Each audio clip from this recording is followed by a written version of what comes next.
R.C. Slocum is one of the few defensive minds that's had success against the run-and-shoot Houston Cougars. His teams have harassed many a Cougar quarterback over the last few years, like David Dacus, and even Heisman Trophy winner Andre Ware, or even the current Cougar marksman David Klingler.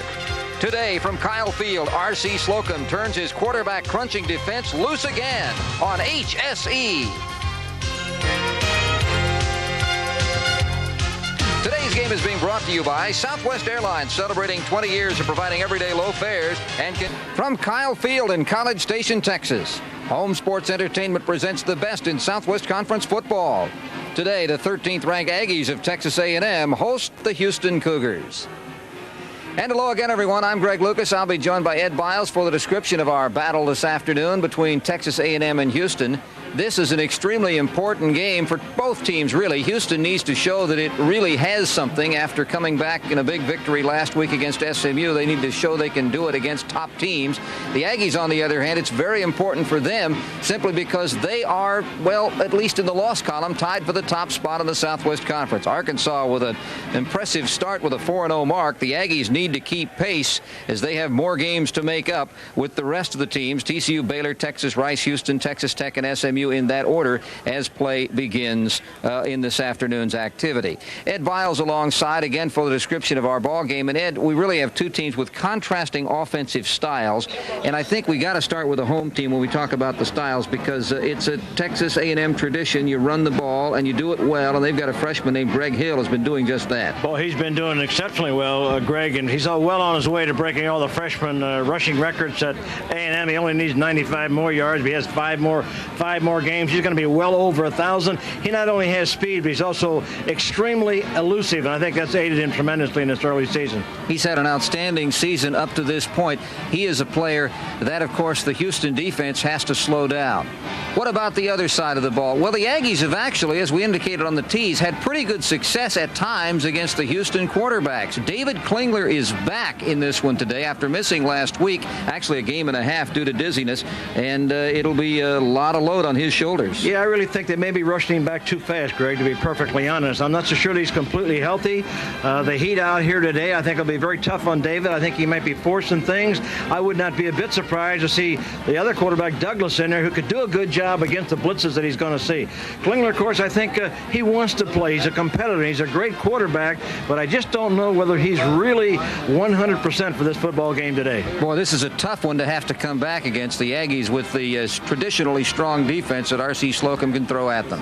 That brings us to the keys to winning, Ed, because the keys to winning, we've got separate keys for both teams this week because both teams are so much different.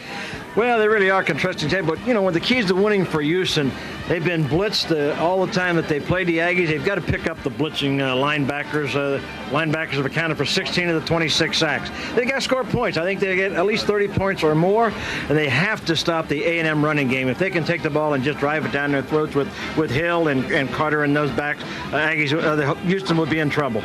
On the A&M side, well, A&M, I think they average 4 yards per better every time they rush the ball. They'll be in good shape.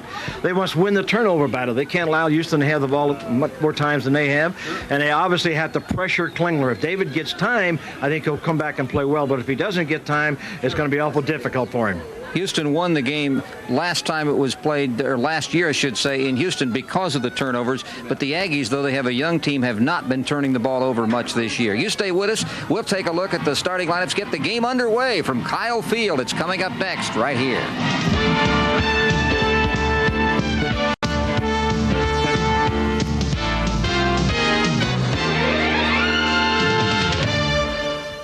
The side of this afternoon's battle, Southwest Conference style, between the University of Houston and Texas A&M. As we indicated in the opening comments, Arkansas leads the Southwest Conference, but R.C. Slocum's Aggies are 2-0, 4-1 overall. The only loss coming to Tulsa, a non-conference game in which starting quarterback Bucky Richardson did not play. The Houston Cougars are 1-2 in conference play. They are 2-4 overall, and John Jenkins has his regular quarterback, David Klingler, set to return to action as he's working with Wiggum. Remember, Wiggum, the center, in the game last week, centering for the first time, and had the now he's working with his fourth different quarterback. He used 3 quarterbacks last week, Donald Douglas, Jimmy Klingler, and Chandler Evans, and now he's having to work with yet another. And he's going to be working with a tremendous defensive nose guard right in front of him. Pat Henry, a sophomore who is 6'1", 270-pounder, so he's going to look at another different problem than he had to look last week because he was uncovered. Let's take a look at our officials for the game this afternoon. The referee Bud Alexander, George Coleman the umpire, linesman Don Brown, Warren Pfeiffer the line judge, field judge Richard Wittenberg, Mike Wetzel is the side judge, and Larry Gerard is the back judge. In the opening comments, we indicated that Greg Hill, a freshman running back from the Aggies, I think I misspoke and called him a true freshman. The true freshman that is making the news with the Aggies is Sam Adams on defense. We'll hear from Sam. He's a left end. Greg was a red shirt. Let's take a look at the weather conditions. It's an 86-degree temperature with a humidity 65%. The wind's out of the south at 10. The cloudy, and weatherman Ed Biles says we might have something moving in, right? Oh, well, I smell it in the air, Greg. My nose tells me about halftime we may have some thunderstorms coming in here. So I think the Aggies would love to jump up and get on top of this ball game. Well, I know that in the northern part of the state, the Dallas-Fort Worth area, that was the case.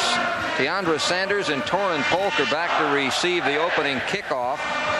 K.O. Graves is also in an up position as we're just about set to get underway. The Aggies actually won the toss. They elected to make their decision known in the second half, and so they will have the choice in the second half.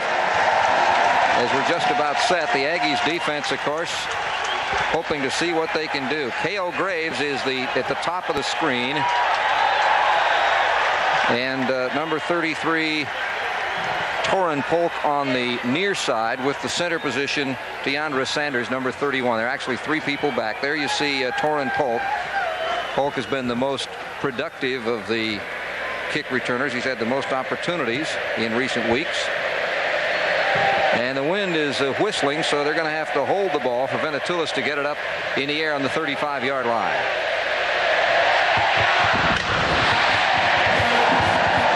There will be no return out of the end zone. And Houston will come out to the 20-yard line and see what the offense can do against this very, very tough Aggie defense. David Klingler returning to the lineup after 6 quarters of being sidelined. The senior quarterback from Houston, Texas, still one of the statistical leaders in the nation and in the conference. 59% pass completion, 13 touchdowns, 9 interceptions.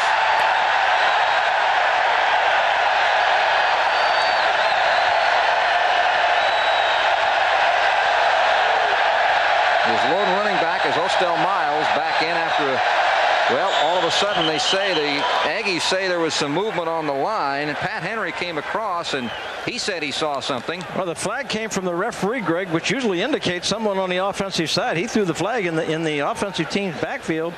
This should be an interesting call. I think it may be going the other way, and it is. It's going against the Aggies, offside. Well, Pat saw something that no one else did. Let's see if the right guard moves. Well, he moved after the movement of the nose guard. I think the nose guard was claiming that Klingler had done some movement in there. 1st and 5. The ball on the 25-yard line for David Klingler and his team. It is tough to change the call at the line of scrimmage. Inside, actually passed, and a loss on the play as it went to Tracy Good. Jason Atkinson, the inside linebacker, diagnosed it, and pressure put on by Pat Henry. Well, let's take a look at the Cougar offensive line. The Cougars will try to go with Geisler, Jeff Tate, Bragg Wiggum, we talked about, moved into the center. He's the 4th center used this year. Jason Youngblood and Darryl Clapp. Clapp, the sophomore from Corpus Christi. Ostel Miles back in the lineup. John Brown, 3 back in the lineup after missing a game. Fred Gilbert, Verlon Brown, Marcus Grant.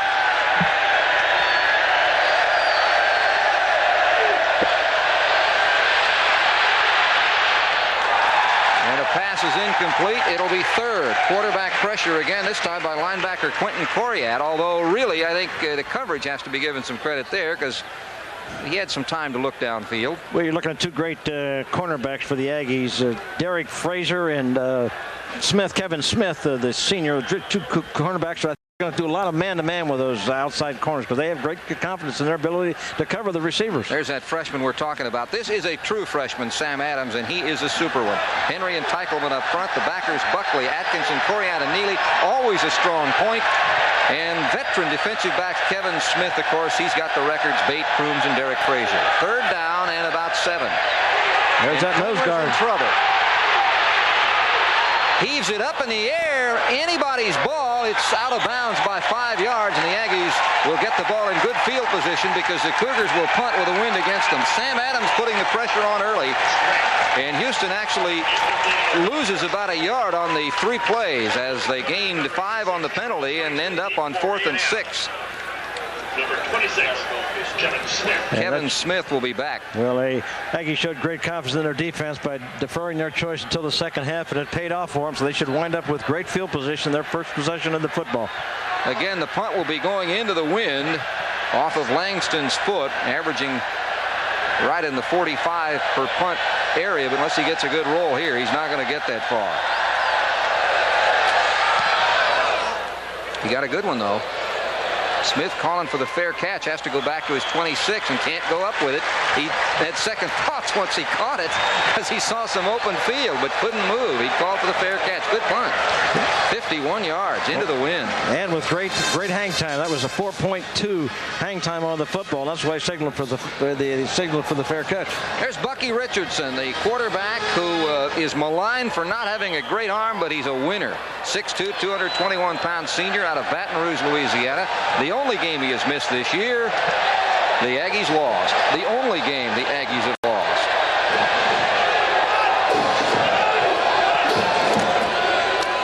And the first give goes right up the middle to Doug Carter, and Carter gains short yardage right up the middle. Let's take a look at the Aggie offensive line. They'll be blocking for Mr. Carter and company. Wesley Harrison, Dawson, John Ellisor. You see him pictured in Keith Alex.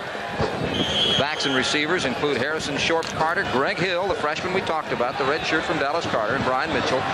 And, of course, they're going against a Cougar front line that has only 2 seniors. James Bevel making the tackle on that first play. Big hole, first down. That's Greg Hill. Hill works it off the right side. Kevin Batiste comes up from his safety spot to make the tackle. And that will be a first down. Let's take a look at the Cougar defensive unit. James Bevel, the man we mentioned, making the first tackle with Glenn Cadrez, who is a senior. They're the only 2 seniors. Sam Faita, a transfer from junior college, and Alden Aldridge, a sophomore. The linebackers have Eric Blunt, Ryan McCoy, Tyrone Davis, potentially good, a good linebacking core. And the defensive backs, we'll take a look in a moment. It is a first down. The ball is at the 43. Hill struggles forward, gets about 4. Good run by Hill to the 43-yard line. Glenn Cadrez, the tackle. Now, quickly, let's take a look at the Cougar defensive backfield. Steve Harris, he's in for Jerry Parks, who was hurt a couple of weeks ago. Kevin Batiste, Kenny Perry, the veteran. You see him, and John W. Brown out of Amarillo. You'll also see occasionally John Brown from Leesville, Louisiana. Not to be confused with John Brown III, who is an offensive player. Second down and about 6. Nothing going for Hill. It's a fake, and the pass downfield is complete at the 10-yard line. Bucky Richardson bombs it down to Brian Mitchell, and Kevin Batiste, the last man to stop the play.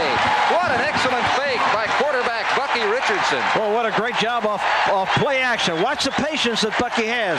He sticks it in there. Now look, he put it back behind him. A la Boomer Esiason. He has tremendous confidence that he hides the ball behind his back. Now look at the touch he has on it to get it down there. Look at the freshman redshirt Brian Mitchell lay out and make a tremendous catch. Well executed play by the Aggies. Nothing wrong with the arm on that one. And it's a first down, and it's goal to go at the 10-yard line. This time Hill has the carry to the 5. 5-yard pickup for the freshman. It is Sam Faita making the tackle. Well, an outstanding blocking job in it by Chris Dawson, a sophomore, and Tyler Harrison, a sophomore left guard.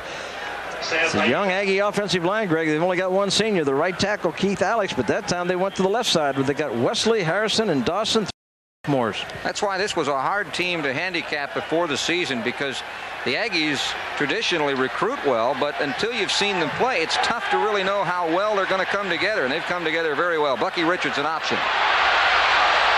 maybe a yard. That's about all. He's stacked up by McCoy. Also, Batiste coming in to help out from his deep back spot. You see number 40, Papaniff out there, Cadrez. It'll be a second down in about 4. Third down in about. Yeah, they haven't moved the change yet. It'll be third down in about 4. They got goal to go, third down. That formation was pretty obvious from the Aggie standpoint, and the Cougars jumped right to it. They had all the backs to the right side, and the Cougars just slanted the line and went that way to make that play. Hill is the man in the back of the I formation. He's not getting the ball. Richardson rolling.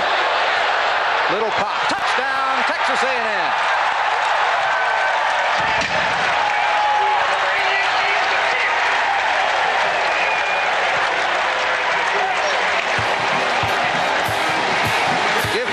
James McKeon, 88, who has moved his way up on this roster, having not played as much earlier. He's the tight end. He's actually third tight end listed. Well, again, it's a play-action pass. He rolls out to his right. Now the defensive back is in between. He doesn't know whether to come up and play the running play or to go back and play the receiver. He comes off the receiver. McKeon, the tight end, and Bucky shows good poise, just dumps it out there to him for a touchdown. That's only the 4th pass he has caught this year. 2nd touchdown. The extra point is good. And with 11 minutes and 1 second to go in the first quarter, the Aggies off to a strong start, leading 7-0. To play Bucky Richardson again, another good play fake to freeze the defense. Well, he's a little kind of a fake inside, but now he's rolling out to his left.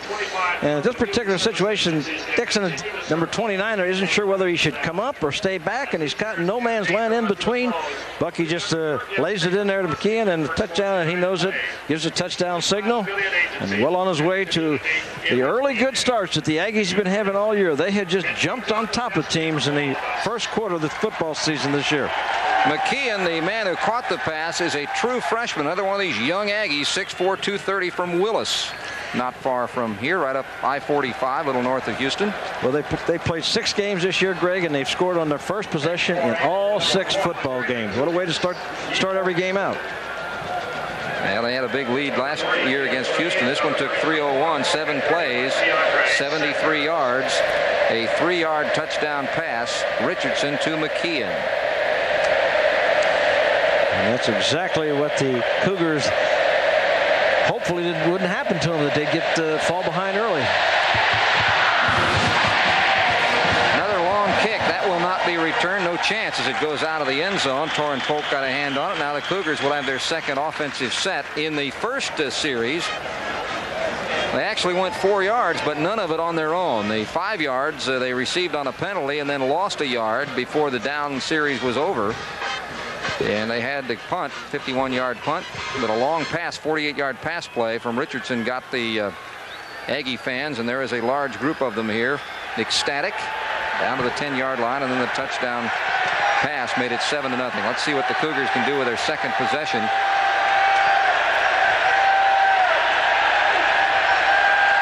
Running back is offset. That's Ostel Miles, 34.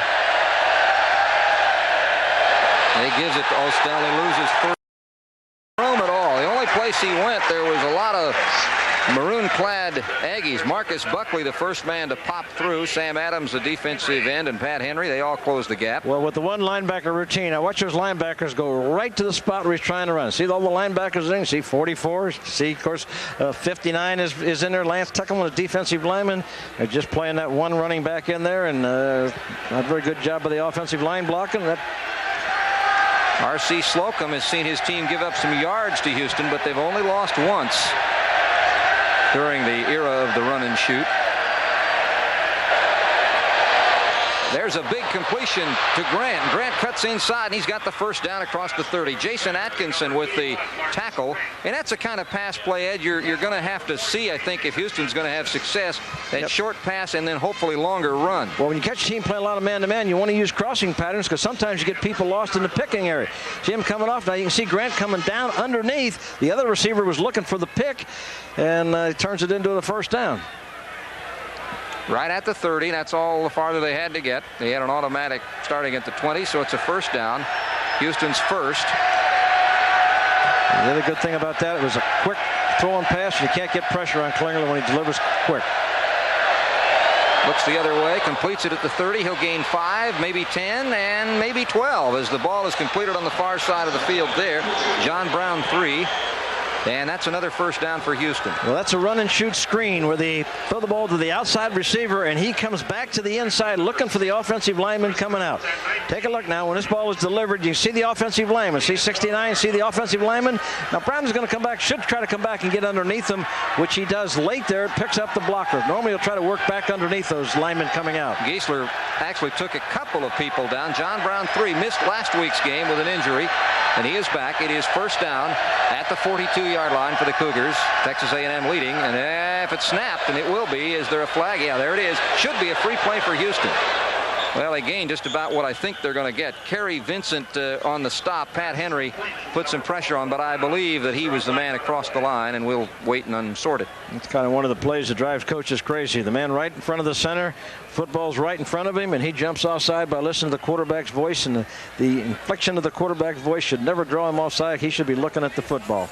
Yeah, they're going to probably take the offside defense, 5-yard penalty. They gained about an extra yard by taking it. Let's take a look at it again, and notice how quickly they snap it. See, he's right around it. He's right at the football. He should be looking exactly at that football, not listening to David's voice. And check the whole play here now. He's got a free play. He knows it. But the good thing now, he's working on the short completions, and maybe the receivers can turn them into long gains. That's what they will have to do. They have to have patience. 1st and 5. The ball at the 47, Cougar 47. There's the give off inside on the running play, and another first down picked up by Ostel Miles. Kerry Vincent and making the stop. Mike Geisler again, a nice block. Geisler doing a good job. Of course, he's one of the veterans, 3-year senior. Miles missed last week's game for disciplinary reasons, and with that 7.5 average, you kind of want him in there. Take a look at the offensive line blocking here now. The ball snapped. Watch the white jerseys. See the right guard pulling across there, leading the play. Kick out on the trap. Excellent job in there by Jason Youngblood, 6'4", 280-pound junior, getting the trap block for him. Cougars got a nice drive going, Greg. They're across the 45 to the 44-yard line. Now Klingler's trying to readjust his receivers, bringing Grant in a bit. Derek Frazier invited him to throw to the outside receiver. There's a pick underneath again. And across the 40 down to about the 37-yard line. That'll be short of a first down. Verlon Brown making the catch. Run out of bounds by Chris Crooms. Going to be second about 2. Now take a look at what they're doing is he's recognizing that A&M is in man-to-man. You can see the inside receiver coming to the outside, which forces the defensive back, Chris Grooms, to come a long way. That means that their safeties are having to cover those little receivers coming to the outside when they catch them in man-to-man. Good audible by Klingler at the line of scrimmage. Verlon has had another outstanding season. The Cougars have a second down and 2 with 8:58 to go in the first quarter. The Aggies lead it 7-0. On the 36. Again, the handoff. Fumbled, and the Aggies have the football. The ball was coughed up by Ostel Miles. And it looked like Marcus Buckley. That's who we're going to credit with the recovery. Let's take a look at it inside, and let's see if Miles did it all by himself. I think Teckelman, watch Lance Teckelman come down through there. Right there, Teckelman looked like he got his hand on it a little bit. Forced the ball coming out, and let's see who comes up with it. We really can't tell who comes up with it. I think Buckley was the one who was finally underneath there, number 9. Let's take a look at it again. Another angle. There they come down to the inside.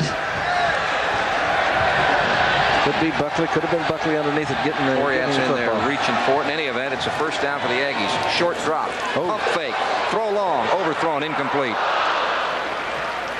Second down and 10. John W. Brown on defense closely there. Bucky Richardson. You know, it's almost a lost art, Ed.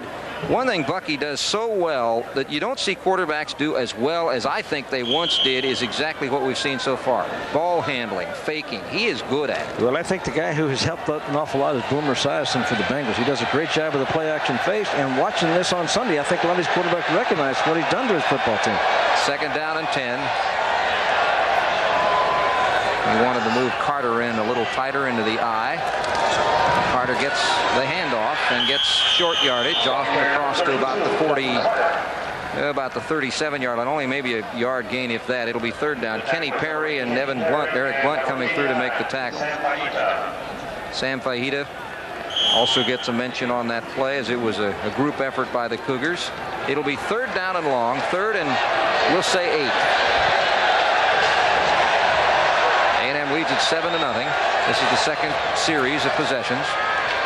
Richardson, well, he threw that one behind his intended receiver, and it was incomplete. It was intended for Brian Mitchell, and they just weren't on the same page. John Brown was close by, but I think you...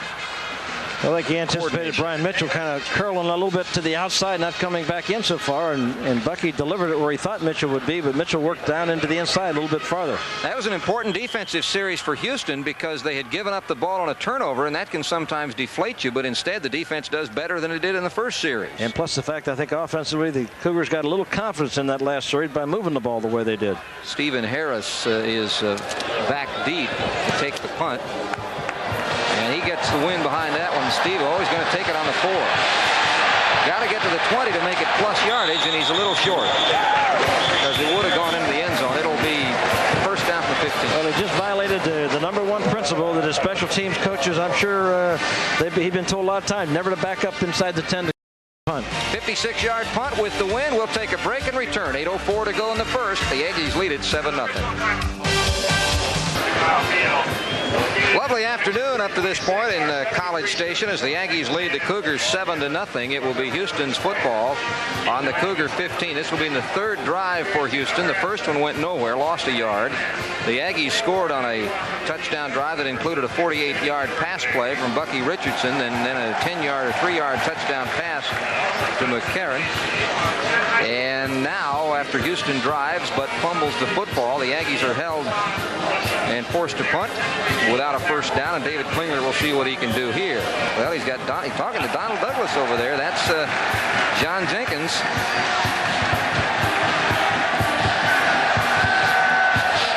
Aggies have changed a few defensive alignments. As you see, Klingler 4 out of 6 for 29 yards. He has gone short and let him try to run longer. Well, they're showing man-to-man coverage again, and now David is audible, and prior to this, he's been audible and going to the... Well, that time he wanted to go to Grant long, but there's a flag on the play. Yeah, again, I think the delay of the game, they may have gone over the 25-second count with him trying to audible this play. Yep, that's the call. Of course, this is a loud place to play. It's a tough place to audibilize. Well, one of the other things also is that he's looking over to Coach Jenkins to get the plays from the sideline. You see him right now. He's looking at Coach Jenkins, who's giving him the plays. Now he has to give it to the team, and they get out of the huddle. Now if he gets up the line of scrimmage and tries to change the play again, sometimes he's running real close with that 25-second count. Aggies have brought a pretty good number of second-unit defenders in now. It's a warm day on the field. It was a fairly long drive last time. Klingler roll. He's dumped. Mark Wheeler, the backup nose guard, who had a knee injury last year, and Eric England put some pressure on. These are the backups at right end and nose guard respectively. They come through and sack Mr. Klingler. Now he's trying to roll out to his left. Now again, there's no one open right now. He has time to throw this, but now the protection obviously is going to break down, and as you said, Mark Wheeler comes in there, the 270-pound senior, and they're going to alternate him. They feel they have 8 defensive linemen that they can play down in and down out and keep fresh people so that they're fresh in the 4th quarter. You may have seen on that replay, number 34, Ostel Miles, looked like he was a dump-off possibility, if nothing else, to dump it and drop it to keep away from the sack. There's a shovel pass, and there's the dump-off, and a big gain up to the 20-yard line by Ostel Miles, short of the first down, but he's only about 5 yards short. Jason Atkinson making the stop, along with Otis Neely putting some pressure on. Well, this is kind of a middle screen off the run and shoot.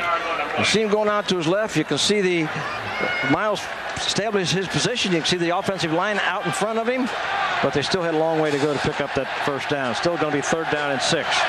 They are within range, however, a little better range. Ostel Miles, the junior college transfer from Denver. Again, the quick short pass has been successful for the Cougars. 3rd and 6, and the fans here are not going to let Klingler here to make the audible call. He's sacked. Jason Atkinson really came blasting through, and that will take care of this Cougar drive, which again goes in reverse.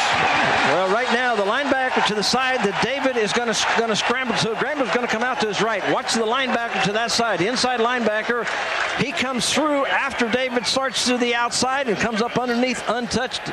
An easy sack for Atkinson. And now tough punting position. And here's the finish of that play again with Atkinson.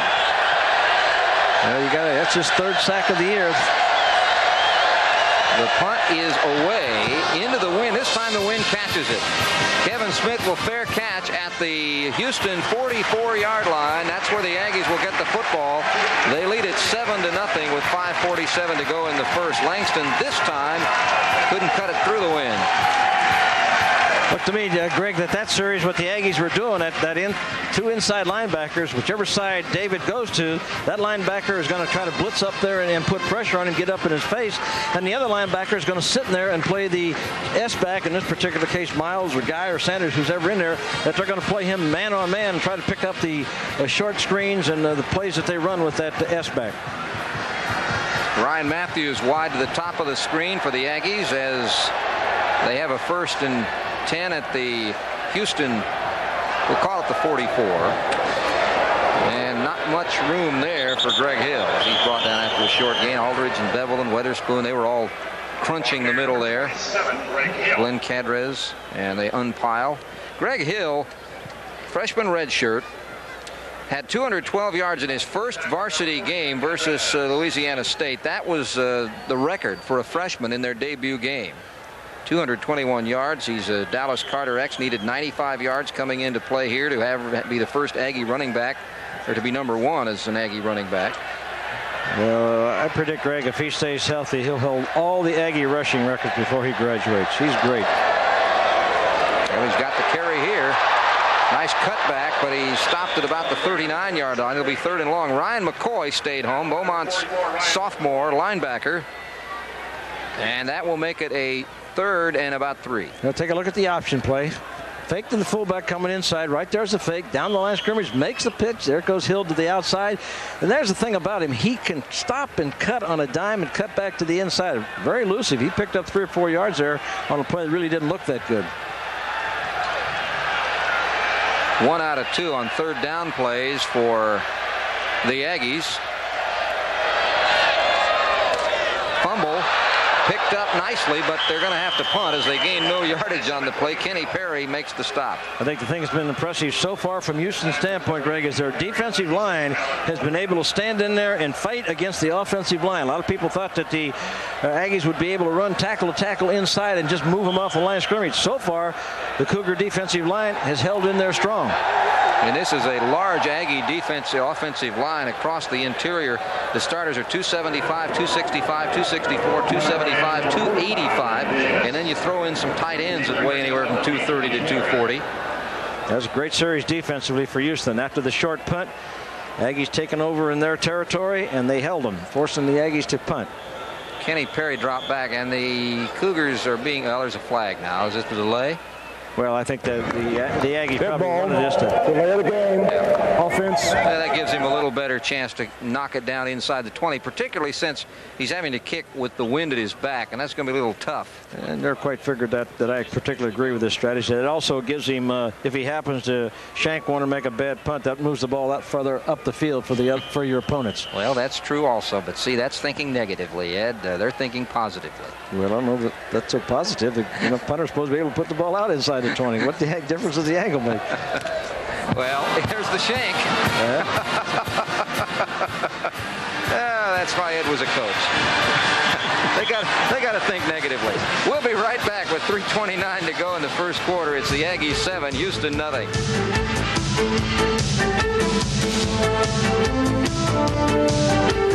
Quick. They're going to hope that their little receivers can catch it and make someone miss a tackle and turn that 5, 6, 7, 8 yard pass into a long gainer. I don't think he's going to have much time to throw deep ones. He may throw one once in a while and get away with it, but the pressure of the blitzing linebackers and the defensive ends and nose guard, I think, will be difficult for him. Well, there are 3 receivers on the left side, and Kevin Smith is saying, hey, we got a guy that's uncovered here. Let's see if the Cougars take advantage on first on the 30. Well, oh, pulled ahead. Grant waited long. Now there's a flag down, probably holding. The completed pass to Gilbert, it would be good for a first down, but let's look for a hold, huh, Ed? Yeah, I would anticipate that's what it is. I'll tell you what the Aggies are doing, Greg. They're kind of trying to give David false reads. As you said, that time they gave us an uncovered lineman there. Uncovered receiver, and they're playing zone that particular case. Sometimes they're lining up in zone, and then after they feel David audibles to his pattern, they'll jump up there and play man for man, and vice versa. Here's the call, or it will be. We hope. Chop block, offense, 15-yard penalty, replay first down. That was a big one. That's worse than a hold. We think it was Ostel Miles 34. Let's look at the replay. They were called for this several times last week. Let's see if we can see it. There he is right there. Let's see if we come with it. We see the chop block. Oh, there's a chop block right there. I don't necessarily agree that that's a chop block. Sure. Set up the chop block normally is if one player engages a defensive man, then the other guy comes in and gets him at the knees. He was coming off of a block, and that offensive lineman was reacting to pick up extra help. I'm not so sure that was a good call. I'm not sure if either one of those were the ones either. I think Miles may have been involved off the screen. It is first down, and the ball is at the 14-yard line. Now they're showing man-to-man. It is 25. Here's the pressure on Klingler. He's going to lead foot his way out of bounds after a pickup of maybe 5. Otis Neely ran him out from Lamarck the junior, and it'll be 3rd and 20 or thereabouts. Those Aggie linebackers are really aggressive and know what they're doing. The Aggies have had 26 sacks this year coming into this game, 16 of them by their linebackers, and of course we already know that Atkinson has gotten one so far today. Of course, his sacks have outnumbered his positive rushes, so he's negative 28. He won't be a first-round draft choice because he's going in as running back. So. No, and they're not going to rate him for that or downgrade him either. 21. Ball at the 19. They're showing man-to-man, and they're blitzing pretty good. Watch out for the backside. Threw it behind Grant. That one could have been completed. They might have had a chance. Quarterback pressure by Buckley from the backside.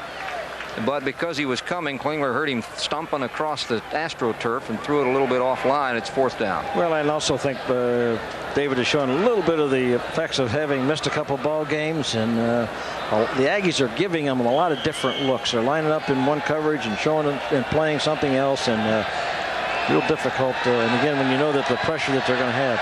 I said 3rd or 4th. It is actually 3rd down, but it's still long. 3rd and 21.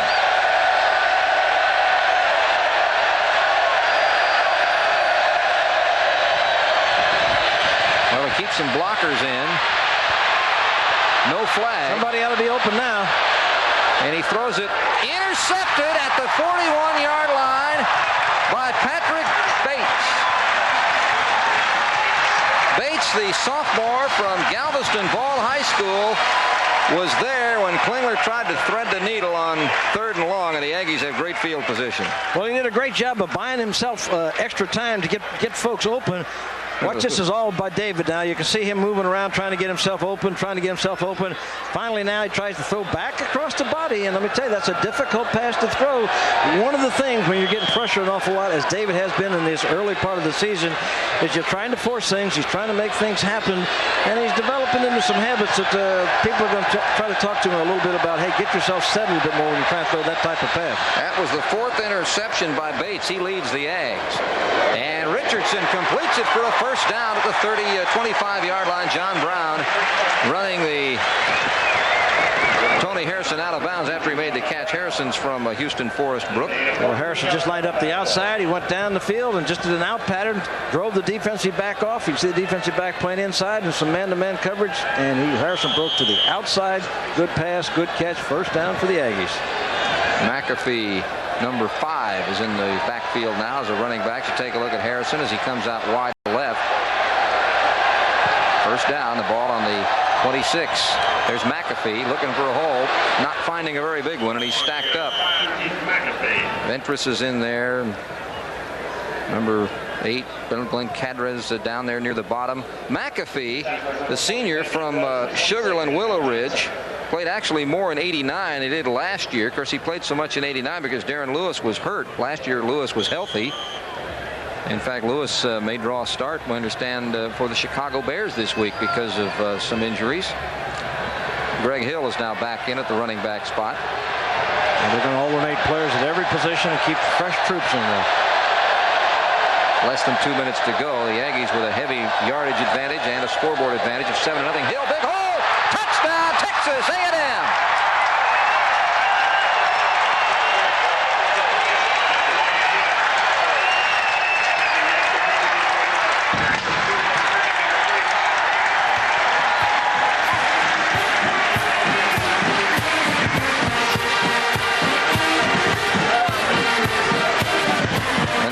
Initial hole for Hill, and then after that he just used his speed. Well, he does a good job of cutting this back. The Houston actually over pursues. Play is designed to go to the right. Watch him cut back way here to the left. You see the Aggie offensive line kind of drive the Cougars beyond the play where it was originally designed. And the kick is good by Venetoulis. It is with 1:42 to go in the first quarter. A 14-0 Texas A&M lead. And that moves Greg Hill above Darren Lewis in the freshman race. He has 48 yards. He only needed 37 to go ahead of Darren Lewis. Moves him up into second place. And at this rate, he may go ahead of Curtis Dickey before this day is over. Curtis Dickey's #1 for the Aggies. Take a look at that. Watch him cut this back to the right of the screen. See the blocking plays designed to go to the left. He cuts back. The defensive lineman for Houston went upfield. The defensive end went straight upfield. He cut back underneath that play and took it to the end zone. Actually, there was a situation where the Cougars linebackers and defensive linemen kind of over hustled. Watch the cut back. You see the play. You see the defensive lineman going upfield. Number 46, Tracy Gentry, going way upfield. He comes back underneath him. The linebackers had moved over to protect the left side. And that's great vision. That's the thing that I believe this young back, he's got great vision, but he's also got that ability to quick cut and move it back to either inside or outside. He's a great running back.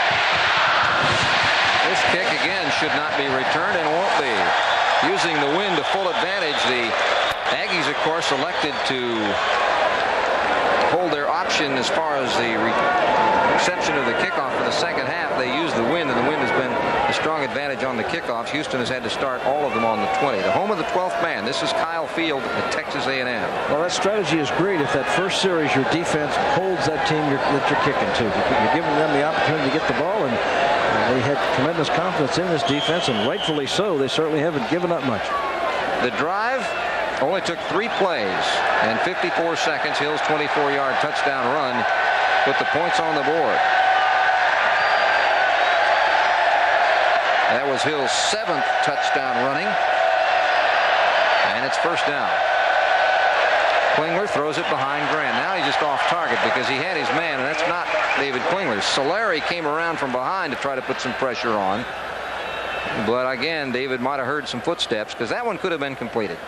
Yeah, it really could look like that was a completed pass. But again, I think you're feeling the pressure and you're feeling people coming in there, and a little bit of rustiness in David right now.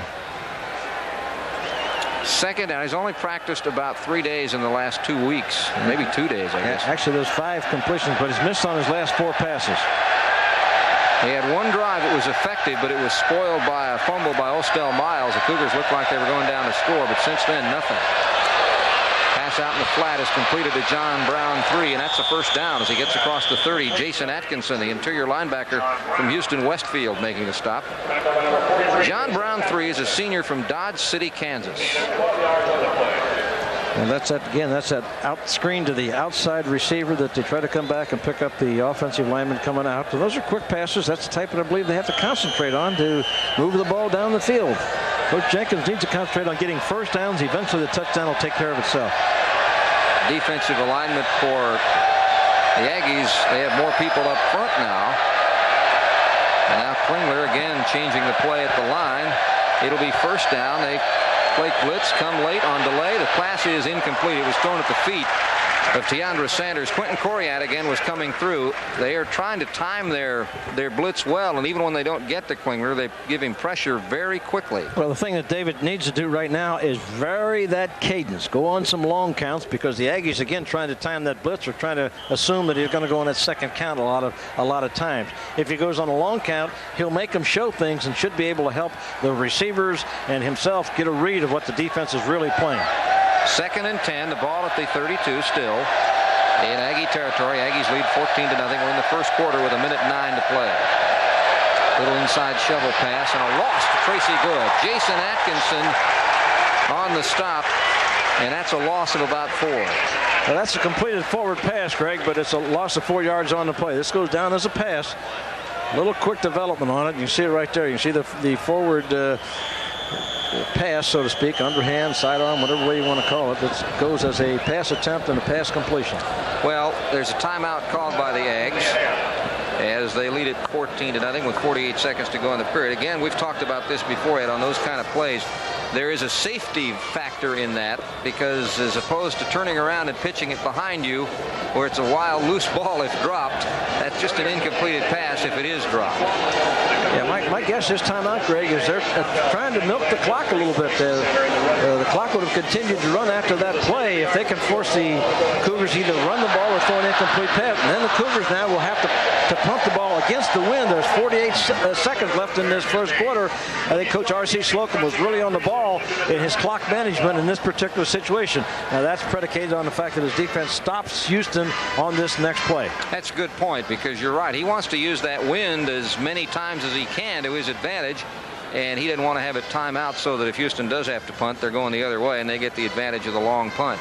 Well, if Houston throws an incomplete pass here, of course the clock will stop. But if they run the ball, I'd be a bit surprised to see the Aggies use another timeout. Realizing that timeout can give you a difference in 20 or 30 yards in field position. It'll be 3rd down, 11. They are 0 for 3 in 3rd down conversions. The Cougars are. The one drive they had, they didn't have to get that far. They're getting the first downs quicker. Well, they're giving them a zone look right now. Another misfire, and again an open receiver. Verlon Brown was there, and Klingler has missed a couple that he hadn't been missing up to. Well, take a look at David Elm as he goes back in the pocket. Now watch his footwork. That throws off that front foot, and the ball sailed on him a little bit. He's not quite making himself tall in the saddle, so to speak, as he usually did before he had some of this setback and resting. I just don't think he's really completely 100%. I've watched him too many times, and I think he's just trying to be a team player and trying to help his team. And I don't know that he's ready to help him right now. Langston had one good punt into the wind. And the strategy worked, Greg, as far as his punting situation. He needs a second good punt into the wind. Line of scrimmage to 30. And he doesn't get a good one into the wind. He gets that one sagging and floating and out of bounds. Won't be great field position for Texas A&M, but won't be bad, as they'll get it right around the 35. Well, they're still marking it back with the geometry that the officials use. He's still walking. They're going to call it the 40, and that's where Texas A&M will have it. Well, that turned out to be good strategy, because the 40 is great field position to take the football over. It's only a 30-yard punt from the line of scrimmage. Greg Hill back in at the running back spot with 36 seconds. Now, if his thinking goes hand in hand right now with 36 seconds, I wouldn't be a bit surprised to see him throw a passer on first down to take the last advantage of the win. Well, he's done very well with play action. Tony Harrison, Brian Mitchell are wide. The I formation behind Bucky Richardson. Instead, it's a pitch. Hill finds an opening and is banged down just across the 50. A good block by Doug Carter to help spring him. Looked like Perry might have knocked him off his pins originally, and then he was finally, maybe it was Batiste, 38. Let's take a look. Take a look at the fullback coming out there, number 32. That's the man right there. Look at that block he puts on the outside, which allows Hill to cut back to the inside. Then he's got that great speed and great ability to bring it back to the outside and make the play. Here's the lead block right there. Carter, 210-pound fullback. He goes underneath that block. Now he's going to attempt to get back to the outside. Live action, no gain to speak of for Hill. Tyrone Davis with the tackle, and that'll be the last play of the quarter as the clock is ticking down. 5 seconds. Tyrone Davis is a Houston junior, 6'1", 210 pounds. We'll talk about him and the Aggies and the Cougars a little bit more. We've reached the end of quarter number 1 at Kyle Field. And the score, the Aggies of Texas A&M 14, the Cougars of Houston nothing. You're watching the action right here. And Ed, what's this that I see? Well, it looks like there might be clouding up a little bit out that way, but it's not going to be here, Greg, for about another 20 minutes, a half hour. I can just kind of smell it in the air. Hope all the television stations around the viewing audience are watching this, because Ed could use a part-time job during the summer. Well, they pay those guys just a lot of money. They can just use a little common sense and look at the clouds and understand what type of clouds there are. Bucky Richards in the last 3 games been able to do it all. There's a guy that's done it all. Hill brought down after about a yard gain. The thing about Hill is he's one of these guys you keep giving the ball to, and you know something about guys like that, like Mr. Campbell, that they break a few. They'll have a few like that where they only gain a yard or 2, but then they break one for 25 or 30. Faito and Blunt make an attack. The difference, as far as I'm concerned, between he and Darren Lewis from last year is that Darren Lewis didn't have that ability to make that quick break and change direction. Hill has ability to straightaway speed, but he also has that change of direction move that really can make tacklers miss. All right. Carter is going to be the blocker on the roll left. Richardson in trouble. He's sacked back at the 45. James Bevel, the first of several Cougars to get to him. Bevel out of Jasper, Texas, and Faida out of Pacifica, California. Alan Aldridge, Glenn Cadrez.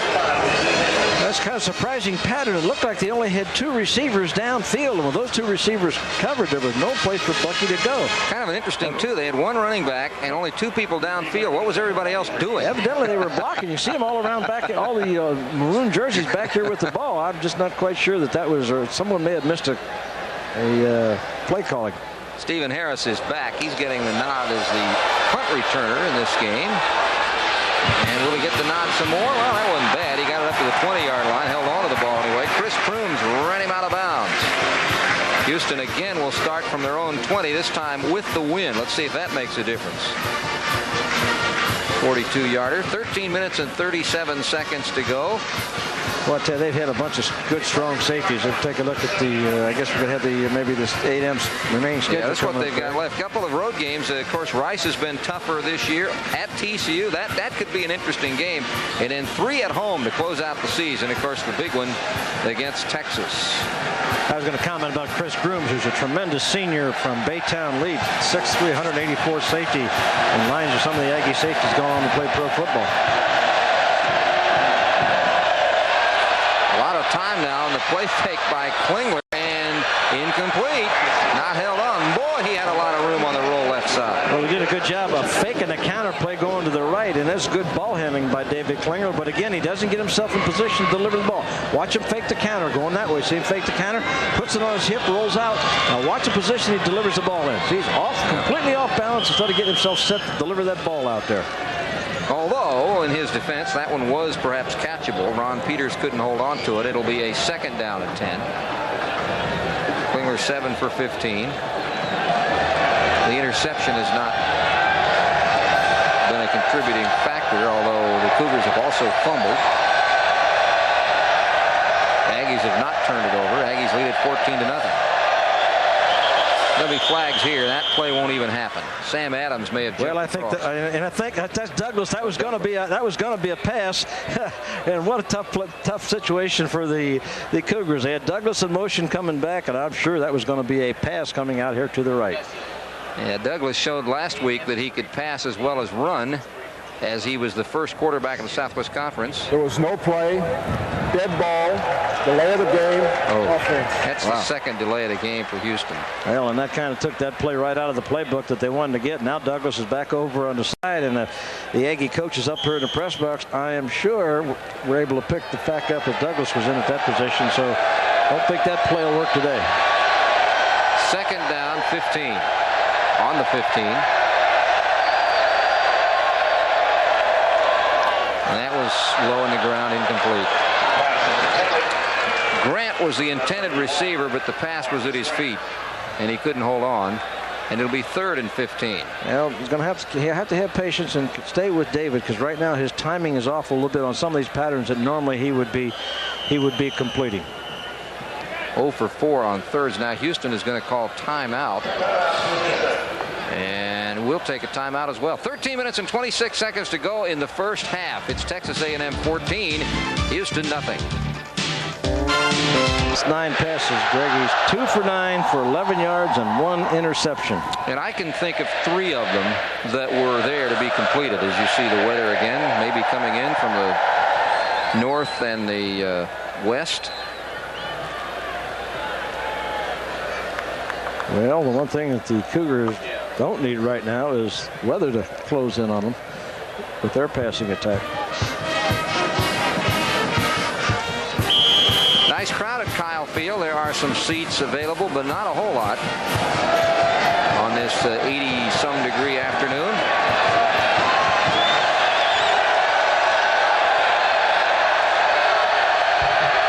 Third down and 15 for Houston on the Houston 15. Klingler fakes twice. Goes upstairs. Way off the mark. Incomplete, fourth down.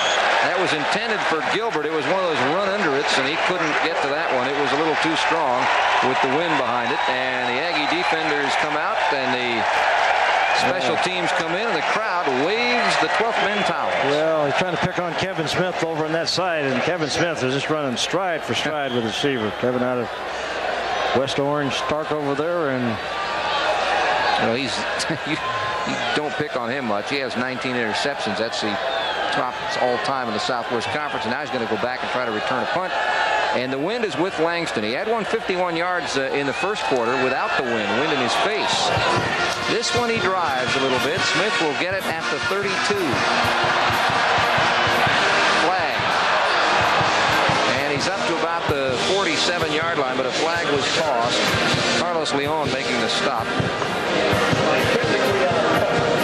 52-yard kick, but the Cougars may get more yards than that when you factor in a penalty, which should be against A&M. Probably wind up being about a 60-yard punt when you put that penalty in there. That is the call. Bud Alexander, the referee, with the crew of George Coleman, Don Brown, Warren Pfeiffer, Richard Wittenberg, Mike Wetzel, and Larry Gerard. Langston coming into this ball game was one of the leading punters, and he was fifth leading punter last week. He was averaging 44.4, and he certainly has done all of that so far today with that big punt. Be sure with us to stay with us at halftime, because we'll take a look at this band. And if you're watching from somewhere outside the normal Texas A&M viewing area, you want to see the Aggie band because they're different. They are precise. And a give on the first play, and never say die attitude for Carter. Gets a couple of yards. And he's stacked up there after that short gain. Al Aldridge in on that play. In the first quarter, Houston passed for 54 yards, and the Aggies 65. But the rushing yardage, 68 yards for the Aggies, -4 for Houston. Tracy Gentry is in now, along with Sam Fajita. Gentry had a big game against SMU, the former Marine. Had a number of quarterback hurries and sacks. Second down. Richardson sees a hole. First down across the 35-yard line. Bucky Richardson. Jason Matthews with a good blocks. Kevin Batiste finally diving on top of him to help close off the play after Alan Aldridge made first contact. Yeah, Richardson comes down the line on an option play, fakes the fullback. Now they're going to play Hill. He cuts it up inside and picks up the first down. I think Bucky Richardson may be one of the most underestimated quarterbacks in the country. The most valuable player in the '87 Cotton Bowl, the most valuable player in the '90 Holiday Bowl. He's done a great job for the Aggies. Play action fake. The throw is in the air. The completion to the 49-yard line. First down A&M. That's completed number 81 Ryan Matthews, the freshman from Houston Lamar. Well, the thing that he did with that, Greg, he's delivering the ball just as the freshman Matthews, the redshirted freshman Matthews, comes out of his break. Watch him deliver the ball, and Matthews will be just coming out of his break. See, when he turns downfield, he was just coming out of this outstanding high school player in Houston Lamar. They redshirted him last year. He's, again, going to be another great Aggie. On the 49, Aggie land territory. It's first down. Sharp in motion. The swing pitch goes to Hill. He dumped at about the 48-yard line. A pickup of maybe 4. Hill in the first quarter rushed for 60 yards on 8 attempts. Tyrone Davis was the man credited with the tackle there. The Houston side, Miles had 3 attempts for 7 yards. Klingler lost 11. Those are some of the individual statistics out of that first quarter. Actually, the time of possession was very close. 7 minutes and 38 seconds for A&M, 7:22 for Houston, but A&M with 14 points to Houston's none. Second down, 6. Ball at the Houston 47. Richardson on the pitchback. Again, Hill, he struggles forward. He's short of the first down. He's about the 42. Needed the 41. Batiste and Tyrone Davis teaming up on the tackle will be third and about a yard. Again, this is simply the option play where Richardson is going to come down the line of scrimmage, decides to pitch the ball, and watch he'll cut back inside and lower himself. One thing that he does also, he doesn't give much of his body that he gets hit very hard. When he gets in trouble, he'll lower that shoulder, go low, and pick up an extra 2 or 3 yards, and doesn't take a big hit from the defensive backers or secondary. Closer to 2 needed here on 3rd down. 1 out of 4 on 3rd down attempts. Hill behind some blocks. 1st down, a little more up to the 35-yard line. Greg Hill with a 1st down. Well, Greg, the other thing that he does in this play, you just see little things every time he carries the football. Watch his acceleration at the hole. He knows he needs a couple yards for 1st down, but watch the acceleration when he gets into trouble. Early, he's kind of running under control. They're going to give him the ball here. He's under control. Now watch him see daylight and accelerate right there. That little step up and move. He knew he had the 1st down. He knew what he had to make to get it. It'll be a 1st down. The ball at the Houston 35. Fullback carry this time. Doug Carter as he struggles on the angle right side for 5. Sam Faida making the first contact on the tackle. Glenn Cadres pinching in. It'll be 2nd down. And sometimes you think, why is he giving the ball to fullback when Hill's making that kind of yardage? That fullback just makes those 2 defensive tackles and the inside linebacker play honest. They have to respect that a little bit. They can't completely ignore Carter or Simmons, whoever they have in there at the fullback position. And that's just to say, hey, you're going to have to stay honest. We can give the ball to the fullback. Well, you don't sneeze at about 5 yards, and that's what he got. Now with the split back formation, in motion is Mitchell. Normally a passing formation. Instead, it goes to Hill. He slanks off left side, short of the 1st down, picking up 3. Alan Aldridge with the tackle. And Linton Weatherspoon put some pressure on to make sure the pitch took place when it did. The thing they're doing right now, though, Greg, is they're eating up some time off that clock. They're controlling the football. And from the Cougar standpoint, number 7 can't put any points on the board if he's sitting over on that sideline. It'll be 3rd and 3 with 9:08 to go in the 1st half. Houston and Texas A&M, the Aggies 14-0. And the Aggies inside Houston territory at the 28. Quarterback Keith Richardson cuts back. He stops short. Only a yard gain. It'll be 4th down. Cadres making a stop. It's 4th down, but with the wind in the kicker's face and being 4th and short, you got to almost figure they're going to go for it here. Well, Ventulis' longest kick of his career is 4 yards. And that would be bordering right about on what the distance this would be. And as you said, he's going against the wind. So timeout for the Aggies to talk it over. Decide which play to use, and while they decide, we'll take a break. Stay with us. 14-0. It is Aggie Land happy time right now with 8 minutes and 35 seconds to go in the 1st half.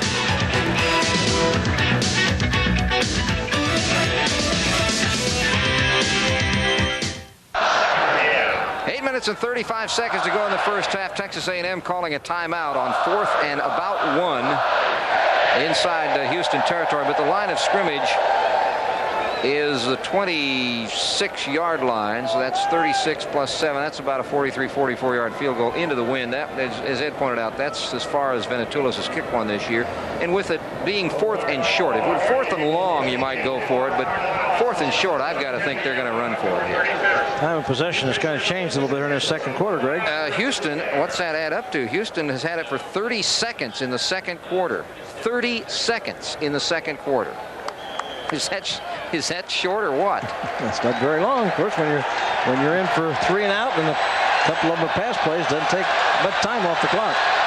All right, Doug Carter and Greg Hill, the running backs, in the eye behind Bucky Richardson. They need to get to the 25-yard line. The 4th down play is coming. Shorp is in motion. Richardson pitch back. Hill nowhere to go. Fumble, and the ball is going to be recovered by Houston, but they actually lose yardage because they would have had it about 4 yards back upfield if they just stopped it without the fumble. Linton Weatherspoon recovering the fumble, and Houston will get the football. That's one of those fumbles that doesn't really matter much because he's going to be brought down for a loss anyway. Well, again, the Cougar defensive lineman, good penetration on the 4th down play, playing across the opponent's line, and as you said, the Witherspoon gets the fumble, but it cost the Cougars a few yards on the play, but they're happy about the play there. Oh, yeah. And actually, the Cougar defense has not played that bad today. No, the defense has really been much better than I think a lot of people might have expected. It has been the offense that has not been able to get going at all against this Aggie defense. Guy is in at running back on 1st down. Ball at the 23-yard line. Moving in a little closer on the outside is John Brown 3. Klingler flips the ball to the inside receiver, but maybe a 2-yard gain. That's about it for Fred Gilbert. Kevin Smith is right there waiting for him. Man-to-man situation, and try to run the out route, figuring that the defensive back has to play from the inside. Good completion, but for only about a 3-yard gain. Eric England is in the lineup at one of the defensive ends. The Aggies alternate their defensive ends a lot. They go deep. You may be a starter, but it doesn't necessarily mean you're any more of a regular than the second string guy. There's a give and nowhere to go whatsoever. A loss on the play to Tommy Guy as he just runs into a whole bunch of them. Well, there's a perfect execution of a blitz and how you can utilize a blitz against the running game if everyone controls their gaps. Watch Bates coming in. Now watch the blitz. Everybody's going into a gap. Looks like sometimes you can break that, but look at Bates. Look at all the people. Each one stayed at home, took care of their gap.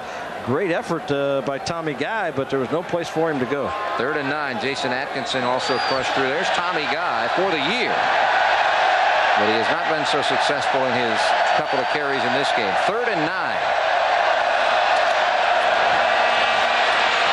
Klingler has time. Now he's got running room.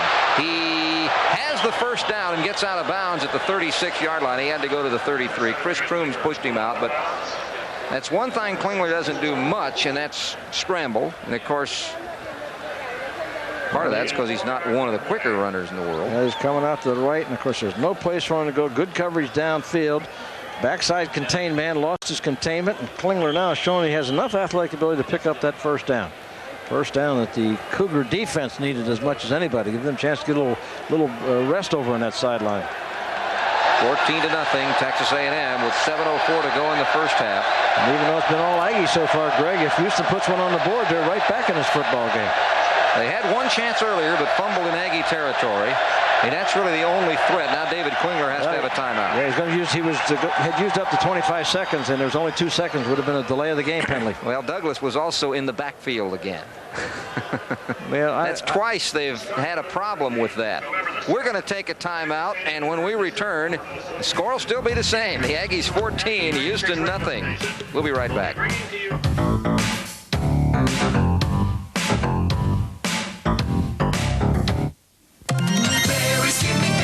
Berries, give me berries for service, selection, and savings. You know it's berries, camera, and video. Berries, give me berries. Give me the finest selection of name brand camera and video equipment anywhere. Give me friendly, knowledgeable salespeople and service to match. Give me unbeatable bargains on top of that. Barry's got it all. So even if you're miles away, it's a gimme at Barry's Camera and Video. Berries, camera, and video.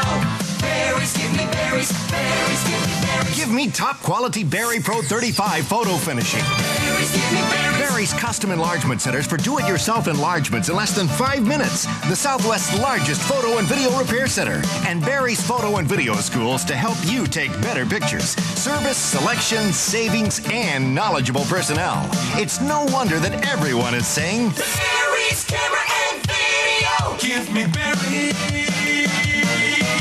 Berries, give me berries. Berries, give me berries.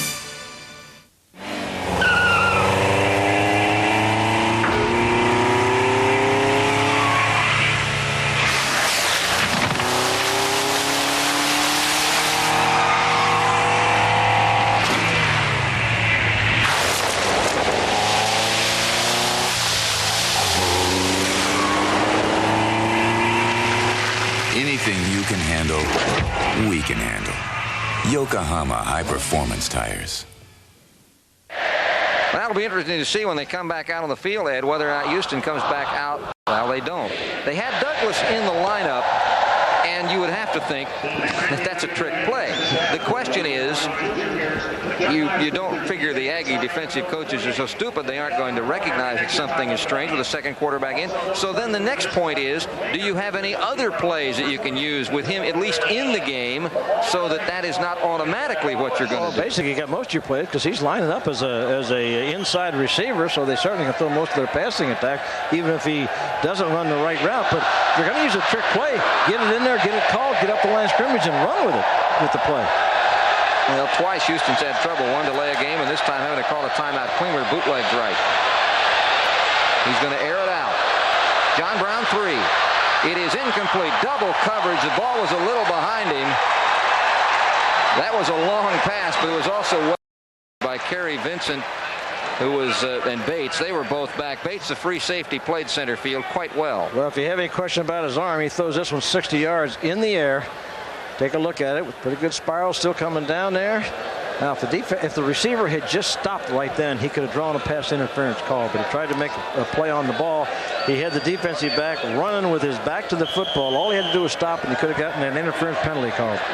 2nd down and 10. The ball at the 26. One offset running back. And Klingler is sacked. Boom comes Mark Wheeler. Nobody touched him. Sam Adams put some pressure, but Wheeler, the senior from Navarro Junior College in San Marcos, gets through. No way. Joe Montana can't even pass under these conditions. Take a look. He just splits the double team block. Splits the block between two blockers and just puts the pressure on him. That was an impressive play. He did have a double team block, and he went right between them, and it was like nobody was there to stop him at all. He says, hey, I'm a senior. I want that starting position back from Pat Henry. 3rd and 19. DeAndre Sanders is now in at the offset running back. They got the same formation they had last play. A lot of screens with Sanders a lot of time. This time they knock him down. The fans thought there was some holding, but the pass is incomplete. Klingler hit late, but it didn't matter. As Sam Adams got to him, it'll be 4th down. Quarterback pressure more than just that. Well, again, it's hard to throw the football when you're getting that kind of pressure. And, of course, that wakes up the Aggie fans. They're proud of their defense. Well, it is totally taken the Houston offense out of the game. Kevin Smith will drop back to return the punt. There's more conferences on the Houston offensive side. Well, they got everybody up but one. Could they be going for the block here? Well, I think they're going to put pressure on him. I think they wanted to kick punt it, but I think they just want the football. I don't think. Yeah, they drop back. He gets it away. Incidental contact, no flag. The ball is a little short. Chris Crooms got through, but they're going to let it go and kill it. Well, when are they going to blow the whistle? How did they do that? They didn't touch it up at the 30? Holy mackerel. I don't know how the officials. Well, Langston. The other official. The other official got the spot. Okay, the other official saw it, and the crowd says, "Thank you, sir." It'll be up at about the 33-yard line where Texas A&M will have it. Well, Langston bought himself a penalty last week. He almost tried to get another one this week with the Academy Award after he punted the football, but Mr. Bud Alexander, the referee, said, no, he didn't get any contact. McAfee and Randy Simmons, the veteran running backs, the seniors, are in it behind another senior, 5th-year senior, Bucky Richardson. That's McAfee, and McAfee gets across the 40, pickup of 8. Eric Blunt with a tackle. This game summary being brought to you by Southwest Airlines, celebrating 20 years of loving you. The Aggies have started at their own 21 average, not much yardage. The Cougars, I should say. The Aggies have started at their own 44. Big difference there.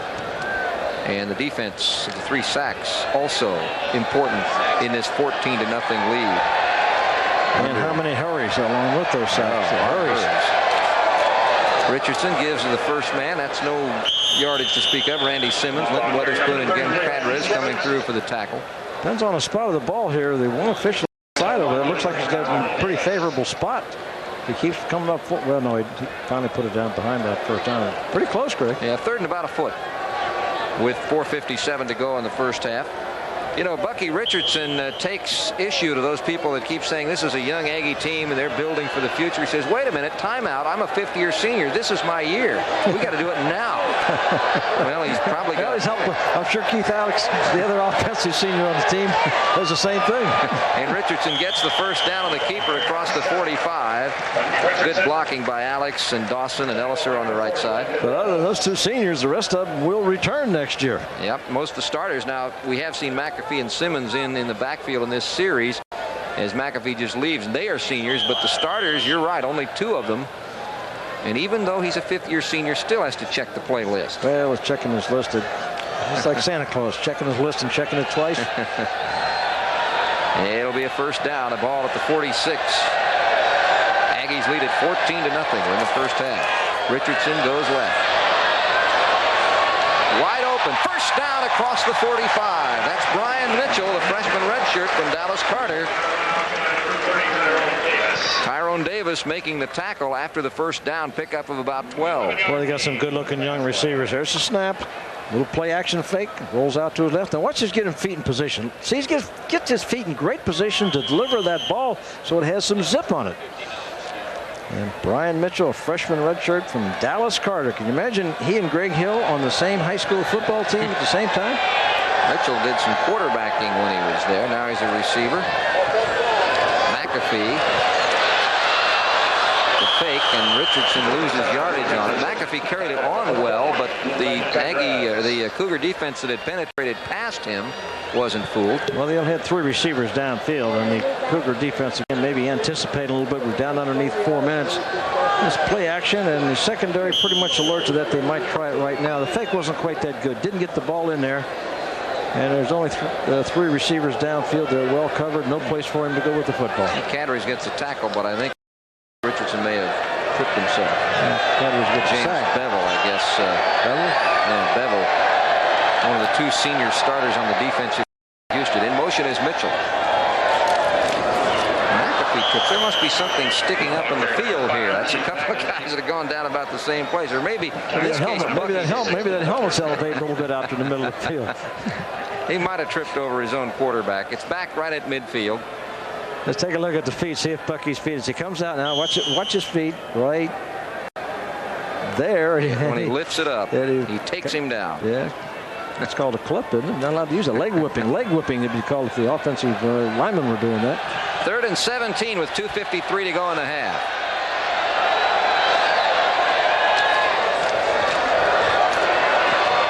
He walks it, and that could have been one of 2 things. John W. Brown knocked it down. Bucky got bumped by Bevel, and it's 4th down. That pumped pretty good. I think the thing that happened, he got hit on his passing hand. He's holding that right hand a little bit. And he holds it as he comes off. A little numbness in those fingers right now. Steve Harris will be back. Let's take a look at that last play first. Larry throws the ball right there. And the old helmet. Maybe not. Hit right at the end of the play.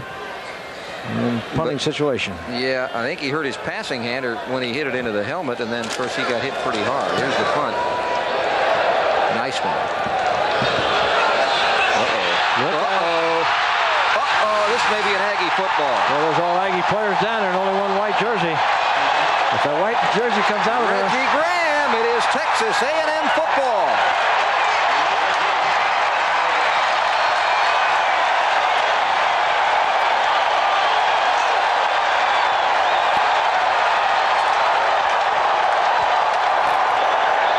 Cougars are kind of arguing with the officials, but they're not going to change the decision. There he comes over. Just never got it into his hands, and now watch the maroon jerseys knock him away from the ball. And look at Graham go in there, knock him away, and come out with the football. Tremendous play. This is the first game that Stephen Harris has had an opportunity to return punts. Not one he's going to remember. Nope. Or want to remember. The Aggies great field position now. 3rd turnover for Houston, and this one is by far the worst. McAfee and Simmons, the running backs.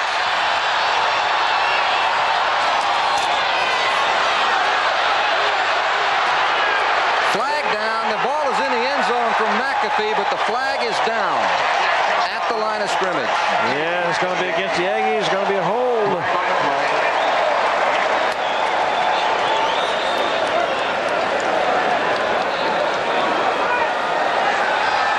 Could have been one of several. Yeah, let's see. Maybe not. Touchdown. It is against Houston. Now let's see if we can find it. Just a sweep, but all it is, turns and toss, has the lead guard out in front of it with the fullback in front of the play. That the penalty was way back there. We're not going to see it on that. But and we went into the end zone for a touchdown. 12 men on the field, I guess, was the penalty call. Oh, my. We'll penalize 15 yards on the kickoff. No, 15 yards. That wouldn't have been that penalty, Greg. No. 15 yards. That's too much. Well, we are guessing. We'll have to check and see. But bottom line is the touchdown counts. McAfee, with 2:22 to go in the first half, the Aggies 1 point away from a 3-touchdown extra point lead. And they got it. Penalty will come on the kickoff. McAfee with the touchdown. And with 2:22 to go, it's in the first half. It is 21-0. Two big turnovers have hurt the Cougars. Interception by Bates, and that fumble recovered.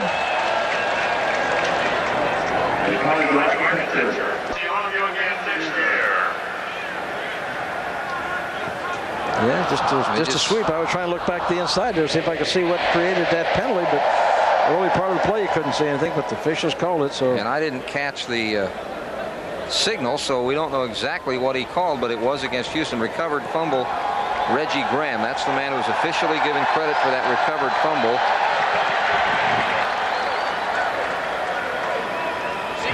Out of League City, Clear Creek. Let's take a look at the scoring drive. It was not a very long one. McAfee had just 5 yards to go, and he did it on one play, 6 seconds. And the Aggies, with the extra point, lead it 21-0. One thing about this Texas A&M team, Ed, they're getting better every week. They are getting better faster than a lot of people thought. I think everybody underestimated how good some of these youngsters were on this football team. Kenny Perry will be back at the 5-yard line to return the kickoff for the Cougars. Benatulis will be kicking off. You're wondering about the 12th man. The 12th man tradition exists, sort of. There is one player as a representative on the kickoff teams who is a member of the 9-player 12th man squad. They do not have the 12 players as they once did. They ran into some problems last year, some games in which they felt that they were hampered. Maybe it was now the kickoff goes into the end zone. It'll be returned to the 20-yard line. Somebody said the signal they saw given was illegal participation. Yes, sir. Should mean extra people. Well, they must have been it. It comes out to the 20-yard line, where Houston loves the 20-yard line. They seem to be starting there all the time. Maybe they don't love it, but that's what they're familiar with. Yeah, Greg, I thought A&M had the 12th man, not Houston. Yeah. Yep. The Aggie band, they'll be coming out at halftime, and we'll get to take a look at them. Among other things, you stay with us.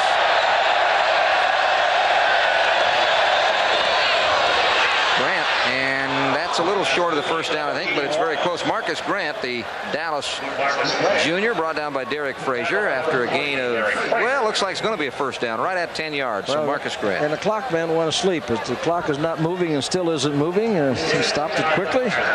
Let's see when they rewind it, whether he gets it going. Took no time off the clock on that play. A guy doesn't realize that when Houston is playing with all the passes they throw, you don't want to forget to start the clock.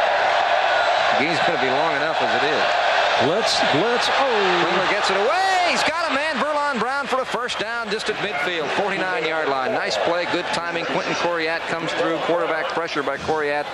And Klingler says, I'm okay. I'm not dizzy. Yeah, he just got knocked down again. This was not a sack, but take a look at the pounding he's got to take right here. As soon as he delivers the ball, boom, down on top of it. From the back, Coriat in the front. It's first down. And Verlon Brown with the reception.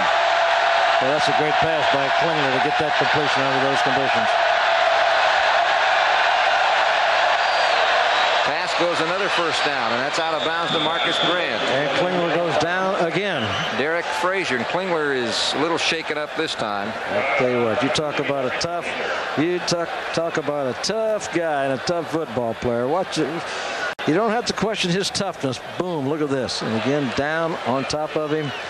About 500, maybe 50 pounds of bodies laying on top of him. His own man, Daryl Clapp, weighs 305. And that was one of them. He's got great work habit, good toughness, good awareness, strong arm. He really is.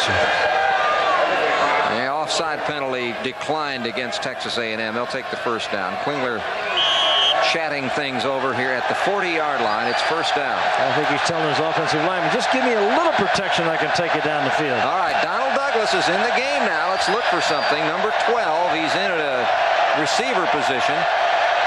Now he goes in motion. Fake to Douglas. Klingler's in trouble.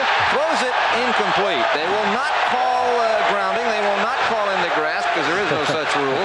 Bates, Crooms, and Coriat all around him, and Klingler's slow getting up again. Well, they're going to, at some point in time with that, they're going to come out of that and throw the ball to Douglas out to the other side. He ran a pattern out here, and really nobody went and covered with him. Well, but again, take a look. This is 3 plays in a row. Take a look at the Douglas comes on outside. Now they come off the coverage and look at the pressure again. 3 plays in a row. He has taken a pounding. And if you think that's any fun. Second down and 10. Keandre Sanders is in. Watch for the shovel pass. He's good at that, although they're not defensing it well for a shovel. Instead, it's a pitch. Sanders 10 yards and out of bounds, and he's got another first down. Derek Frazier with the knockout. Frazier, the Sugarland Clements Jr.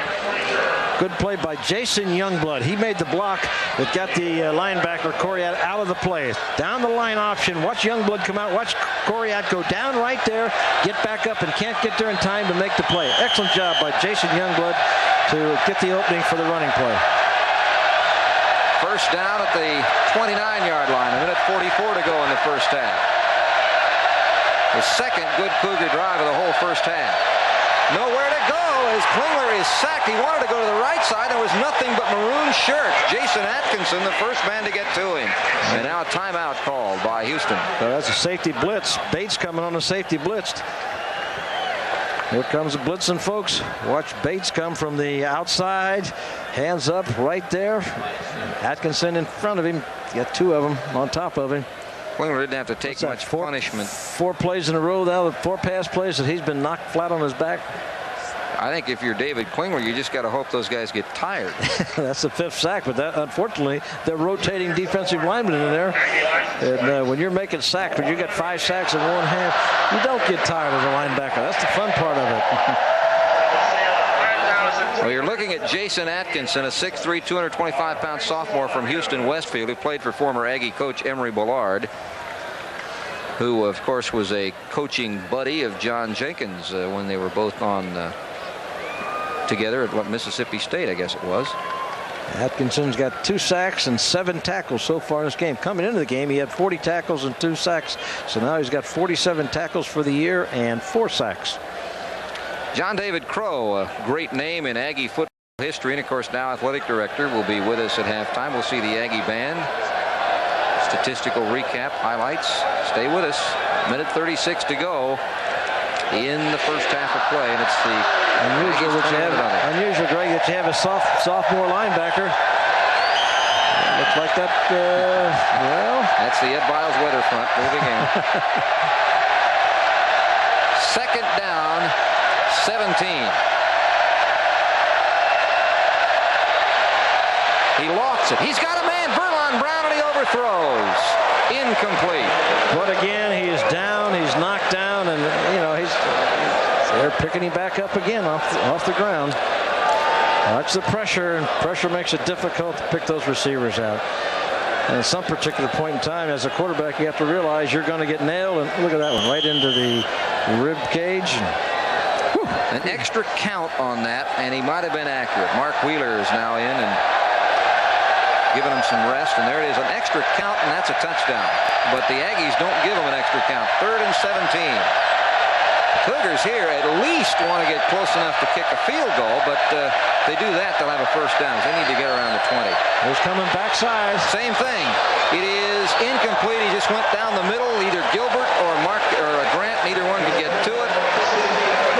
And that takes care of that drive. It'll be 4th down and 17.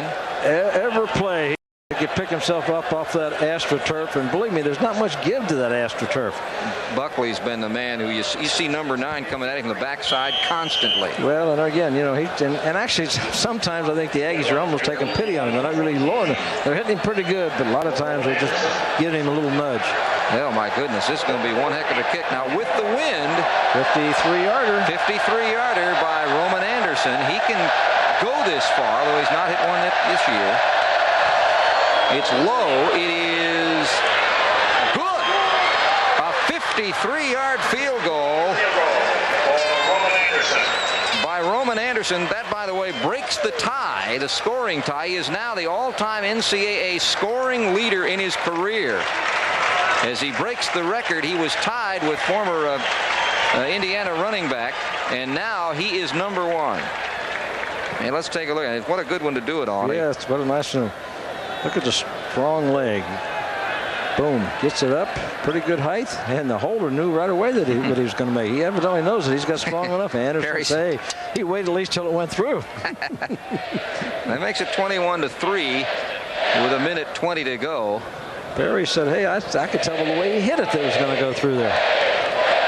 Now, there was the advantage of having the wind at his back, because he actually had a lot of extra room. He didn't kick it as high as you'll see him kick sometimes. But, you know, we've seen some replays of his kicks, Ed, and he kicks them right down the middle. I'll tell you one thing. That one looked like it could have been good from 60 yards. That cleared with plenty of room to spare.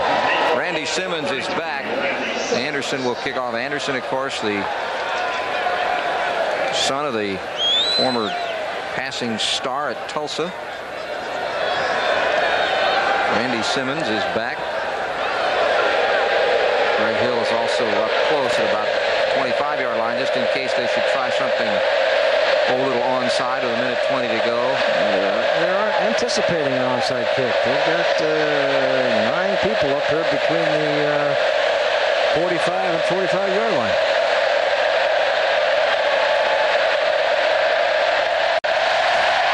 They're going deep. There will be no return on that one. And so the Aggies will get the ball on their own 20-yard line, 1st and 10. That was the longest field goal in Anderson's career. Of course, he's only 50-plus this year. His old record was 51. He has all kind of records. Yeah, there's a guy you're going to probably be hearing from for a few years, wearing an NFL uniform. He is so accurate. The narrow goalposts haven't hampered him at all. Distance doesn't hamper him. Taking the tee away a couple years ago didn't hamper him. Doug Carter and Greg Hill, the running backs. And it's, well, pretty good run by Carter as he gets almost all 10. Eric Blunt with the tackle. He just kept moving. Ventris in there, as you see, and Faida, all of the defenders. Nigel Ventris is a Port Arthur. Watch the offensive line. Watch the right side of the offensive line come out and get into the blocks and control the line of scrimmage. You can see he was 5 yards ahead before he ran into any white jerseys. 55 seconds to go. Carter, the junior running back. He's from Dallas Jefferson High School. Backed up Robert Wilson a year ago.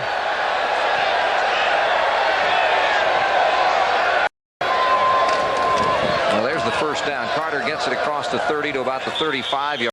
And 37 seconds, the clock ticking. Tyrone Davis with the tackle. Well, I think they're just trying to run the clock out. They will have the ball to start the second half. Remember, they took their choice at first half, so at this point they're very content to go with a 21-3 lead. They don't want to do anything to give Houston the opportunity to fumble an interception. And right now Bucky's just looking at the 25-second clock up there, keeping his team in the huddle. He gets up there, he won't call this play too soon. You see how he's kind of coming up slow.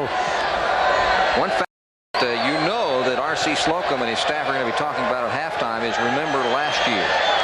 He's looking up there now down to 10 seconds on the clock. He's going to have to run one more play, but this will be the last play of the first half. Last year, as Hill takes the carry across for about 3 yards, the Aggies led 24-7, but the Cougars came back to win the football game. So you know R.C. Slocum's going to be talking about that at halftime, because right now the Aggies go to the locker room with a nice 21-3 lead. The Aggies scoring 14 points in the first quarter.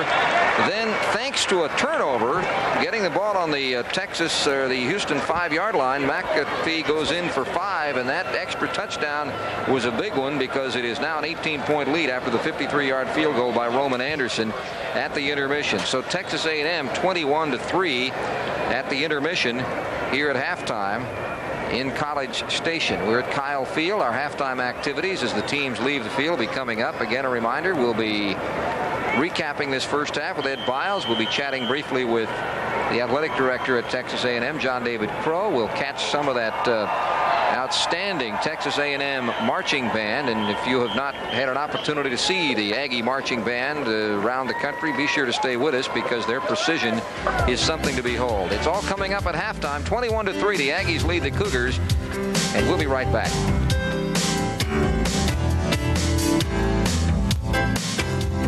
So the pressure, what doesn't show on there is the 5 sacks that the Aggies have made, and also the number of times, even though David Klinger got the ball away, the number of times he was hit and hurried and put really put back on his back after he threw the football. So the pressure on David, I think, has really cut off the Cougar offense, which is exactly what happened in the Miami game, in the Illinois, and the Baylor game. Well, and perhaps player abilities as the kick on the ground. And Simmons comes in short, and he's got it on the fly. He ducks his head, and if he could have snuck through it about the 30, he might have gone a little bit farther. But he is brought down at the 30-yard line by Willie Crawford. It'll be first down for Texas A&M. 4 sacks of Klingler in the first half, 11 for 26 passing. Meanwhile, Bucky Richardson, who will come out and run the Aggies, was 5 for 8, very productive, 89 yards, a touchdown. He was sacked a couple of times. He's got Greg Hill in the backfield with him. Number 27, he'll be the I back, along with Doug Carter running at fullback, and Mitchell in motion. Hill off the left side is snacked down there by Ryan McCoy, the Beaumont, Texas sophomore. Greg Hill. Well, basically the only suspense in the career A&M freshman record right now is how quickly will Greg Hill get it ahead. 717 prior to that, and the Curtis Dickey's was 726. So you can add about 3 right there. So he's on the verge of becoming the all-time leading rusher early in the season. He's got 5 more games to go. As a freshman, this could be the carry. Well, maybe he needs one more. He gained about a yard, if that. It'll be third down. Alan Aldridge came around and made the stop. Well, he needed 9, and it's not going to be 3rd and 1, so he has not made it yet. No, he's got a few more. John Ellisor, right guard, down a little bit. Looks like he's, well, you're going to have to call an official's timeout. Ellisor, the junior from Kingwood. You know, we talked about that marching band. Kingwood High School has a marching band that is very similar in style to the Aggies. So John's seen that. Well, they also have a nice golf course out there in Kingwood. I'm playing in the March of Dimes tournament out there Monday. Little plug. It's third down, and there's a timeout while they attend to Ellisor, and we'll be right back. 21 is for 7. Ellisor was helped off the field. Let's see if we can find number 51 just in the center of the screen, see what happened. Well, he's got a good block going right there, and watch somebody come across the back of the pile and get him from behind a little bit. He gets bent over backwards and puts a little undue pressure on that knee. Hopefully that might not be as bad as what we anticipated earlier the way he was down there. Greg Lakin is in replacing him at the right guard spot. Richardson rolls, floats it up, incomplete. Might have been deflected. It is a 4th down. Cougars defense again, not bad. Ryan McCoy put some pressure on, but the Aggies defense has been unreal. Late pressure comes in, and he feels it coming from the back, and of course he gets a little sandwich job in between there. The ball floated, and the Aggies right now are working against that wind, and I think that had a little effect on that pass. Well, Harris is back. Last time he fumbled it, and it led directly to a Texas A&M touchdown. This time he's got a little more room to work with. He'll be taking the ball at approximately 30. And that's about where it's going to be because the wind catches, fair catch. Whoa, he still didn't square himself up real well, but he caught it. And the Cougars will have the ball at their own 30-yard line. That's about the best field position they've had to start a drive the whole game. Well, he's going to learn with a little more experience back there. As you said, he hasn't done this, very often on these punt returns. They use Jerry Parks. You got to look at the nose of the football. If the nose gets over, the ball will travel a lot farther. If the nose doesn't get over, it kind of floats back towards the punter, and you have to go make that type of adjustment as the punt return man back there. This is one of the few places where when the defense comes on the field, the crowd comes to life. As well they should. The way the Aggie defense has done the job. Klingler floats it incomplete. Well, and again, someone has wrapped their arms around him. Marcus Grant was the intended receiver, but he threw it behind him. Well, Henry's right in there, the sophomore now. We had Wheeler alternating. He missed all of last year with a dislocated elbow. Take a look at Henry in there. Watch him boom, put aside, and right away he wraps his arms around Klingler. And you not only know you're going to get hit, but you also got that body coming up in front of you. So if you're off target a little bit, it's understandable. Better tighten that face chin strap there, David, the way you're getting bounced around. 2nd and 10. Floats it deep. Burlon Brown can't handle it. It was a little bit away from him. Good coverage by Chris Crooms. And 3rd down and 10. Quarterback pressure a little bit by Buckley, but what else is due? There's Elliser. He's got his knee braces unstrapped, but he's walking around all right. Well, I think they're going to take that knee brace off and probably do a little bit of a tape job and put that knee brace back on him. Looks like he's okay, though. In fact, I'm sure they're going to take him probably into the locker room and do that. And he may be back out if they need him to play later on in the game. 3rd and 10. The Aggies haven't been coming before. This is when they can certainly come on. 3rd and 10. Oh, watch out for Marcus Buckley. Oh, every down. He's located out wide. He's lined up on the line of scrimmage. He's listed as a linebacker. This time he drops back. Passes incomplete. 4th down. They get nothing on 4-3 plays. Tracy Good was the intended receiver, and the Cougars will have to punt. And this Aggie fandom loves their defense. Oh, they love to put those, wave those towels and swing them around. And boy, that's great encouragement from the defensive players. Kevin Smith will drop back. And he'll drop back a little further. As we forgot, the wind is going to be in the favor.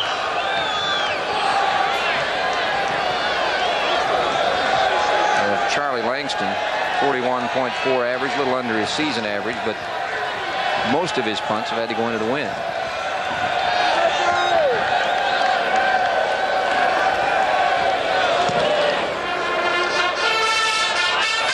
Smith at the 22.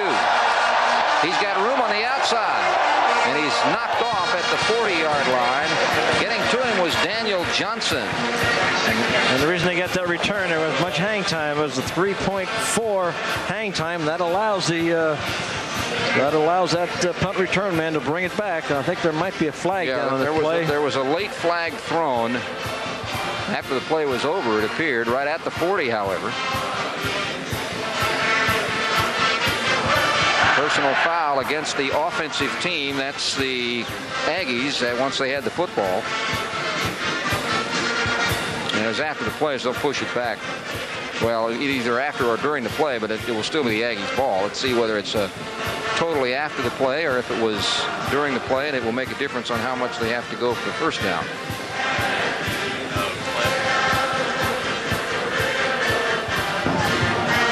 Dead ball, unsportsmanlike conduct on the return team, 15-yard penalty, first and 25. Yep, that answered the question. It was after the play, so it's 1st and 25. Greg Hill, Carter in the backfield for Bucky Richardson, the Baton Rouge Broadmoor senior. He's had injuries in games against LSU. Never got to play full-time in that game. Yes, that violence. David Klingler wasn't dizzy before. If he looks at the stands now, he's dizzy now. Richardson with a completion and across to the 36-yard line. Pickup of about half of the distance, maybe 8 yards of distance. Tony Harris, receiver, and Steve Harris with the tackle. Well, he's just hanging out on that sideline over there. I don't know. We got another injury on the field right now. Injured on the play, number 23, Stephen Harris. That's Stephen Harris. It's the Dallas junior college transfer shaken up, and they'll help him off. And they've had their fair share of injuries this year also, the Cougars. And that doesn't help you when you're really struggling the way they've been struggling. Well, Houston's next game is against Texas. There you see Stephen from Dallas.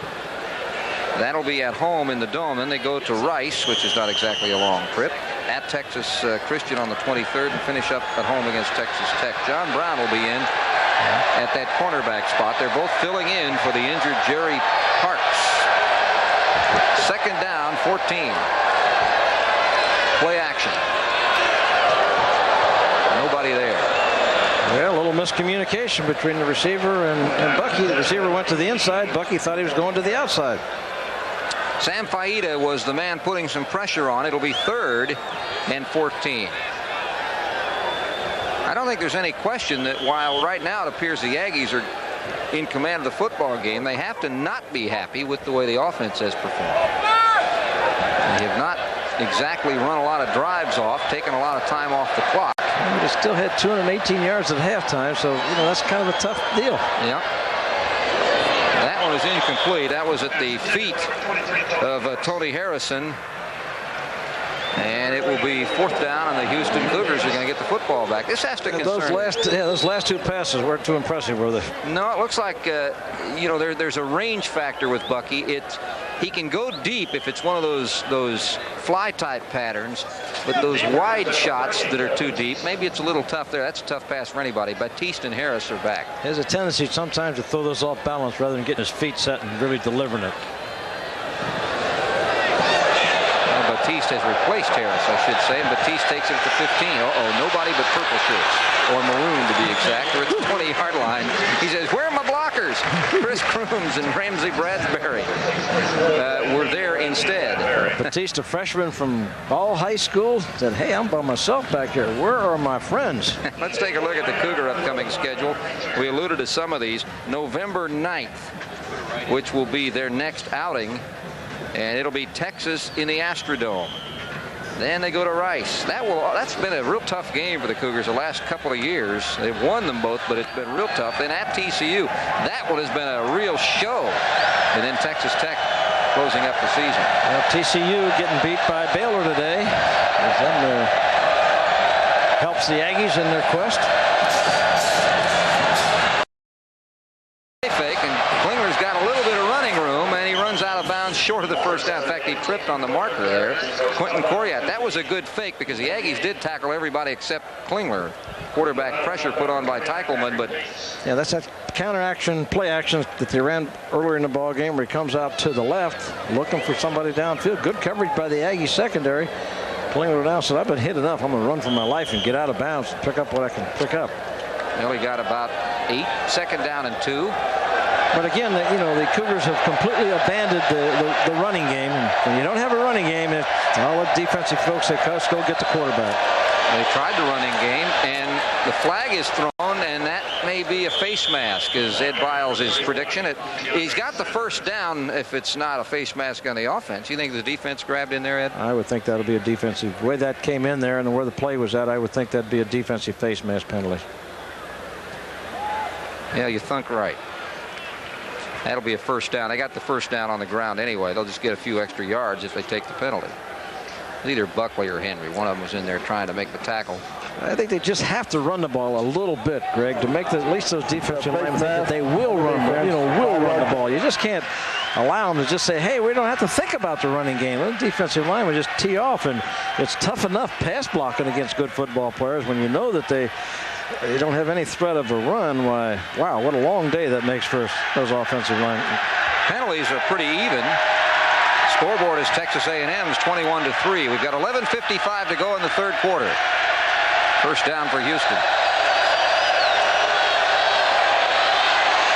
Well, where are his receivers? Klingler's got blocking this time. Finds one wide open for the first down across midfield. That's Grant.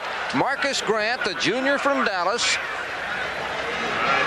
Chris Crooms ran him out of bounds. A lot of time that time, and Grant, to his credit, came back and gave Klingler a target. Well, Klingler does a great job of buying extra time, and there's great coverage right now by the Aggie secondary.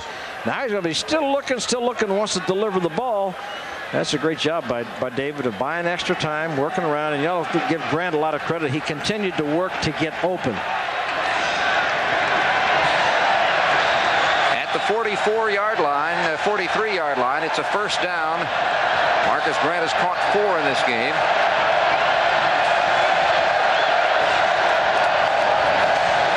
Here comes the pressure. There goes Klingler, and again, Mark Wheeler and Buckley. Well, they've continually had problems whenever they take those 2 defensive linemen and put them in the gap between the center and the guard. The Cougars are having problems. They're able to split. Every time they do that, they're able to split and come right up through there. And you see it right there. The inside, the pressure's going to come from inside. They've been alternating Wheeler and Henry in there, and every time they do that, the Cougars have not blocked that situation. The 2 guards in the center have just allowed them to get if the center goes one way, the other guy is getting the penetration. If he blocks the other way, the other side defensive tackle is getting penetration. Here they come again. Quick pass is completed outside to Gilbert, and he's going to gain about 4. That's all. Kevin Smith ran him out of bounds. Inside 11 minutes in the third quarter, it's 21-3. Kevin Smith. And it will be a third down and right around 14, 15 yards to go. Gilbert has caught a couple. Gilbert now has 62 receptions this year. Grant with his 4 is up to 40 for the season. 3rd and 14.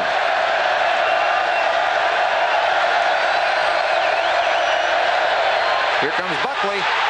Klinger throws it away. Flag is down, however. Might be called for that's usually in the line where you might get a defensive holding call.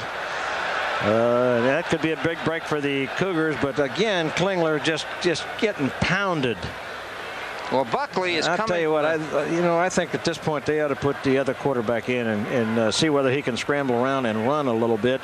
He may have to here the way he's pounded this time. The way he's hurt now. I mean, that's just,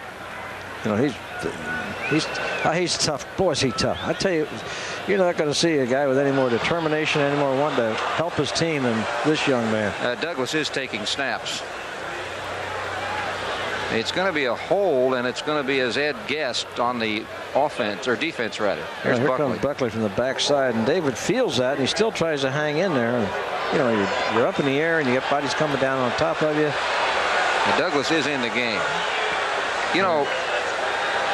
It is a first down for Houston, and there's Douglas. Klingler in also. Now, they haven't run that play yet. Well, what they looked like they were trying to set up off that was Douglas coming around, faking the ball to him, looking downfield, and then throwing the ball back to Douglas. Let's see whether they finally get that executed. Well, they like to do it on first down because if it doesn't work, they got another play. There's Douglas on the rollout. But he can scramble. And he's going to have to make some cuts. He doesn't have anywhere to go, and he throws it complete for the first down to Grant. And there are no flags visible on the field. Derek Frazier with the tackle. Boy, you talk about scrambling ability. Once again, Douglas.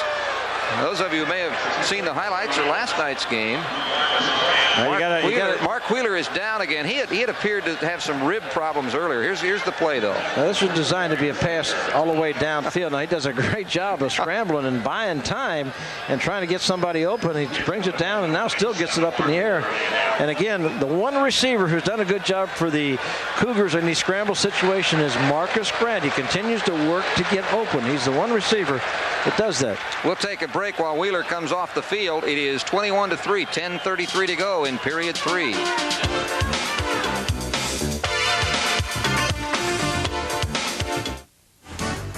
Maryland and North Carolina live, Saturday at 11 a.m. on H.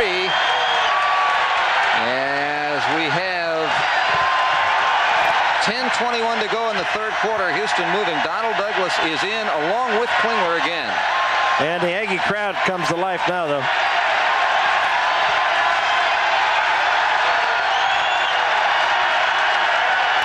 They're trying to make sure the Cougars can't hear their defensive signals. A little difficulty in audibling. Now, what's the official coming over here?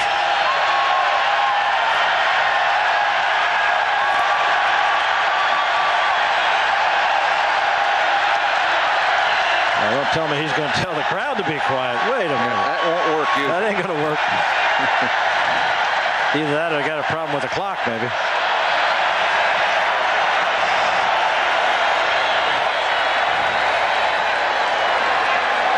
That's Bud Alexander. This ought to be interesting. He's going to say something, I think. Let's see.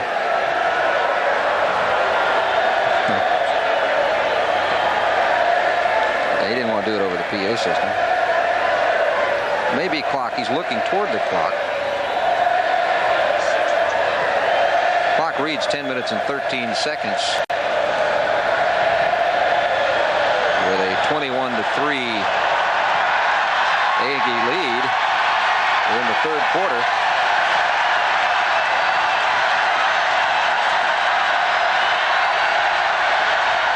Hello, Domino's. Send me a pizza over for the rest officials at the end of the game. Yeah, double cheese, pepperoni. They don't need it in 30 minutes or less, though. I'll tell you, it'll be a while. Well, upon further review, oh no, they don't have that. No, don't have that. Well, I saw a debate at a high school game last night that went on forever, and I'm not sure what they were talking about. Both coaches, but no penalties called, no change of possession, but they had a long debate. We're never going to know. Well, maybe someday we'll know, but we don't know right now what the discussion was about. Clock running. Okay. And Douglas both in the game. It's first down and 10 on the 20-yard line. The give to Sanders, and he doesn't get anything.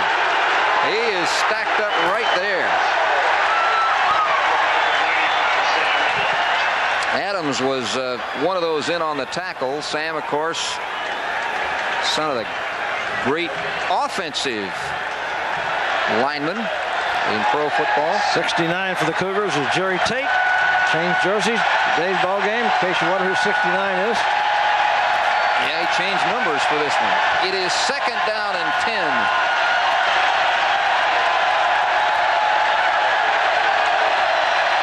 Here comes Buckley. Boy, he's offside. He jumped the gun. He is offside this time. No way he's not offside. He beat everything. But he put the punishment on Klingler at the expense of 5 yards. And he had to jump that time. He's quick, but he isn't that quick. He was offside that play. I give him all the credit in the world, but he was offside. Believe me, he's offside. You know, this used to be the weakness that the Cougars had back in the early days of the run and shoot, protecting the backside. And it still is a weakness.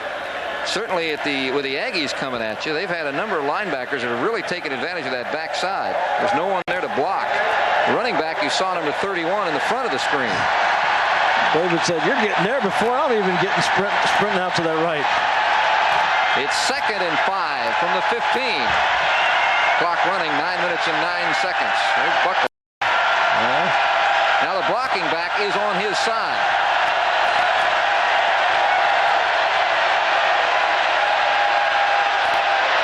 Touchdown, John W. Brown, but a flag at the line of scrimmage. And a flag in the end zone, but that would be for celebration. That would be wiped off if it's against Houston. That'll be holding against the Cougars. I guarantee it's a holding penalty against the Cougars.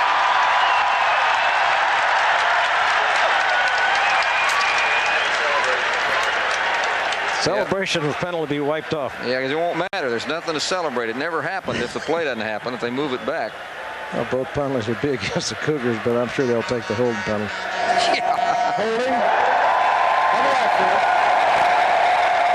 It might have been center Brad Wiggum, but the fact is it takes the touchdown away from Houston. Klingler said, see, if you hold them, I can complete passes for touchdowns. Give you protection one way or the other.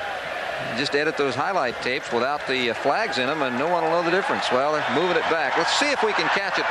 Look for number 68. They're blitzing in there. They got so many folks going. It'll be difficult to probably. Well, there it is. Yeah, that was it. 68, the center. Well, they're going to put on another. Oh, a celebration. Now, that's an interesting call. I didn't know that was legal, Ed. You can have a celebration penalty when it actually happened technically after the ball is dead because they've scored a touchdown. Yeah, I don't know that I agree with that theory. It probably is legal. It must be. They wouldn't have done it. But it doesn't make much sense. I agree with you. Yeah, that doesn't make much sense, you know. Wow. Well, it's second down and 32. That's a little tough.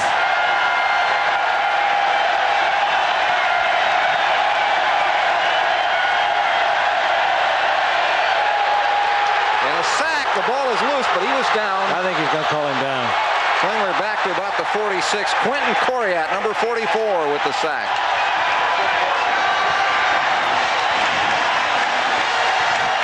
I tell you one thing, if he's a high first-round draft choice and he gets a couple $1 million contract, he's going to deserve it for the kind of beating he's been taking. Well, they're just blitzing. Watch Coriat, number 44. See him on the blitz. See the nose guard going one way. The other linebacker coming inside, opens up the gap, and Coriat just comes right up through there. Well, Coriat's a name that you're going to be hearing after his college career as well. He's a highly regarded linebacker. Good size at 243. Could get even bigger. Born in the Virgin Islands, St. Croix, but went to high school at Baytown Lee in the Houston area. Yeah, he's one of the highest rated quarterbacks around. Candidate for the Lombardi Award. He's also, they call him the Terminator. And let me tell you a few things about him. He runs a 40 in 4.6. That's fast enough. He can vertical jump 37. He can bench press 440 yards. He can squat 520 yards. And he holds the A&M record for power and cleaning at 363 yards. Strong man. Yes, and a good football player. Well, to recap this for Cougar backers that are watching, the penalty appeared to be a legit penalty, at least on Wiggum. The one that they have to be most upset about was the other penalty that was called in the end zone that was tacked on. And again, I'm not going to question. I'm sure the rule is written as the officials interpreted it, but it seems to me it's one of those that perhaps needs to be considered since technically the touchdown never happened. I think John Jenkins is really upset. I think he's trying to get the attention of the referee over there because he had one official and John with him pretty good, and I think he's asking the other referee to come over here now, and the referee's on his way over there right now. They called it unsportsmanlike in the end zone, so it was not necessarily after the touchdown. It could have been, well, it had to be, I guess it was in the end zone. That would have been the unsportsmanlike in the end zone. That's what we're talking about. It's basically your college version of celebration. I think he's kind of arguing right now about maybe the clock. He may feel there's not enough time on the clock, but David Klingler says at this particular point, there's some confusion or disagreement about some ruling over there right now. Now let's take a look at, there were two plays up to this point in the game. The touchdown the Cougars don't get there, and the touchdown they gave up as a result of the turnover in the first half, giving the ball to the Aggies on the 5-yard line. That's the difference in the ball game. Even though the Aggies have the statistical advantage and their defense has been dominant, they're having that's 14 points. They're having a clock problem. That's what all this has to be. The officials now over on the side talking about the clock and trying to figure out what's wrong with the scoreboard operator. Normally in these conditions, they'll just keep the time down on the field. It should not be such a big deal if the clock is not operating properly. He said, hey, that's an unofficial time. We'll keep it down on the field now. Well, we saw a couple times when it didn't start when it should have, and apparently there have been some times while it's been running when it isn't supposed to. Well, when you got a lead, you want that game to get over with. 8 minutes and 25 seconds left in the third quarter, at least on the scoreboard clock, and 21-3. The Aggies lead the Cougars. There has been no scoring in the third quarter. Houston has had one touchdown called back. In fact, on this drive, which is very close to it being over because it is third down and 44. Looks like old Bud Alexander. Well, Jenkins is pleading his case to another official right now. And apparently he's in agreement with some of the things that they're saying. Why, they did call a timeout, and maybe the clock continued to run, whatever. They may put some time back on the clock now, I'm guessing.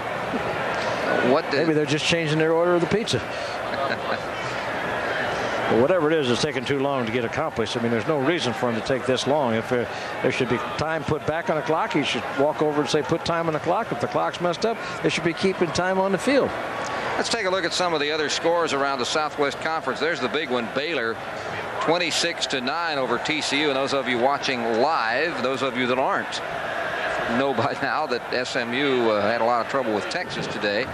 And Rice with a 27-7 lead over Texas Tech. That Rice football team is interesting. I guess interesting is the correct word. The key there, obviously, is how they do in the second half. They've had some second half and fourth quarter problems, but they've shown they've been able to score on just about every one. In fact, Texas, the only team they really didn't score much on, and Texas has an outstanding defense. Yeah, I think the thing about Rice, I think they're maximizing what they're getting out of their players. Fred Goldsmith's doing a great job, and it's quite a compliment to the whole coaching staff, faculty, and everybody else there that they're doing what you're doing. And you know what the amazing thing about this, not a thing has changed. The clock hasn't changed. It's still at 8:25. Now you figure those two discussions, these long discussions that they had. Now the Cougars want to hold on to the football and not kick or punt. They've got to go all the way down to the 10. There's not many 3rd and 44 plays in the playbook. Again, he got hit. Yeah, as he let go of the ball, and that was again Mark Wheeler. It'll be 4th down. The Cougars will have to punt. Well, this is how much longer can you allow the kid to get hit and get back up? You got the rest of the season to go. This is a guy who's coming off having been sick. I think he's proven the type of courage that he has. Let me ask you something, Ed, as we'll take a look at the replay. A coach's philosophy, because most coaches don't take players out. We're talking pros, we're talking college and everything. At quarterback, my question is there not a possibility that somewhere someone ought to consider the old change of pace, even if it's only maybe for a series, just to take the guy out for a series and see what the other guy can do, and if nothing else, your number one quarterback can see what they're doing for a while. No one ever does that. Well, I think there comes a point in time that people do it occasionally, and I think this is one point in time. I mean, here's Klingler looks like he's over there trying to pick up his offensive lineman, trying to give them encouragement, and he's the guy who's really getting, kind of beat up here. Yeah, at least they don't have momentum when they hit the offensive lineman. They got a lot of it when they hit him. In fact, Kevin Smith will fair catch it at the 12, and that's where the Aggies will put the ball in play. That wasn't even enough to pick up the first down. Didn't even punt far enough to pick up the first down. And the Aggie fans wave the 12th man towels as the defense, the star of the show for the Aggies, leaves the field, and the offense will see what it can do here in the 3rd quarter. 21-3 with 8 minutes and 12 seconds to go. John Ellisor is back in, a right guard. So it's good to see John back in after he had to leave the field. Greg Hill and Doug Carter are the running backs. Broken play. Bucky is naked in the backfield, and he pays for it. He dropped back to the 8-yard line. That's got to be a terrible feeling. Ryan McCoy got him. Bucky says, where is everybody? Well, someone went the wrong way. Obviously a running play. And let's take a look and see if we can figure it out after looking at it. Fullback and tailback. I got a feeling it was Greg Hill. That's why he came out of the game, I think. I think he went the wrong way on the play. He's jaunted out for a moment. Yeah, freshman red shirt, they probably number the defensive holes different than they did in high school. They got one running back in to block on a passing play. Almost a safety. That ball is incomplete. A lot of pressure by Glenn Cadrez on Bucky Richardson. Once again, the Houston fans have to be satisfied with the defensive play, although there's a Cougar down now. Yeah, the defense has played well, considering the fact that their offense has not been able to move the football, and the offense in the first half only had 94 yards. The defense has been on the field a tremendous amount of time, and again here in the 3rd quarter their offense hasn't been on the field very much, so the defense has really played well. There's Ben Hurt, the man who's guiding the fortunes of that defense. He was an assistant coach here at Aggie Land during his career. And Melvin Robertson, who ran in the white shirt to his left, was also linebacker coach here at the Aggie Land for many years. 21-3. It's a 3rd down, 14. Richardson. Good initial block. Now throws it in the air. He's got a wide receiver open. It is intercepted by Houston. That was Kevin Batiste, the free safety, and a flag thrown after the interception. These have to be from Ward. That's going to be against this. I think this is going to be against the Cougars. I have a feeling that one of the... It has to be words, too, because it wasn't anything that I saw a player do with a football. Well, I got a feeling that the Davis did something at the end of the play. Okay, let's look. The great play by Batiste. He's a free safety. He's come drifting across all the way, and he sees the out and up pattern that was run. And he comes across, times it up, and gets the interception. Now when he gets up, he goes off the field, just spiked the ball. I don't think this was against Batiste. No, that's why I'm thinking it was words. There wasn't any physical thing that I saw. Well, I think after it happened, I saw number 30 kind of hit himself on the head. And let's see if we can see him come into the play here somewhere along the line after the play is over with. Everybody's happy there. Nothing there that was out of the ordinary. Yeah. Spiking the ball maybe, but we're getting a little Both the colleges and the pros are getting a little out of hand with some of these. Yeah, they're getting a bunch of penalties. Penalties are starting to add up now. And of course it's after the play, so it's first down and 25. Almost intercepted. Jason Atkinson, the linebacker, raised up and almost had one. Now that's that linebacker that's going on the side of the flow that they've used, mixing that in there. He just flows with it and tries to keep Klingler in his sights and the S-back in his sight. Take a look at Atkinson now. Lines up. He'll come and see him drifting across because Klingler's coming that way. Now he's going to go up to make something happen. Boom, he throws it. He's trying to hit him and hit him in a bad place, his hands. Well, from point-blank range, I'll give him a little benefit of the doubt. That's tough to catch. Deandre Sanders is the lone running back on 2nd and 25. Here they come. They intercepted on the option play. Got something going here. Has some running room. He'll have the first down. He's at the 30. He's cutting inside. Inside the 10. 5. Touchdown, Houston. Deandre Sanders. Off of the running game. On an option play, an excellent block by Verlon Brown, which helped spring him on the far side of the field. 64 yards, running play, option. Here we go. Let's take a look at it. David down the line of scrimmage. There's the option pitch. And now they got the Aggies in man-to-man coverage, so there's no one. Everyone's off covering the receivers.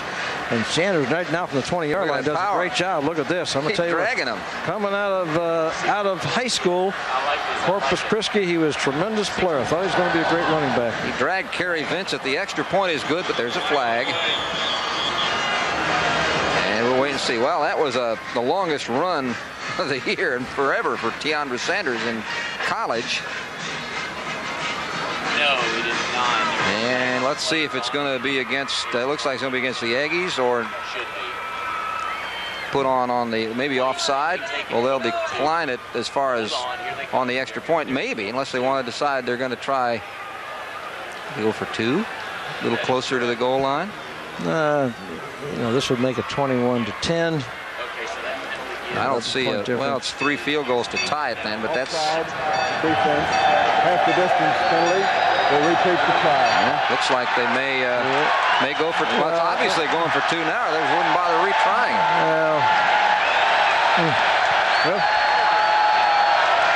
Well, actually, this is one of those things, Ed, that you only find out later if it really mattered. Either way.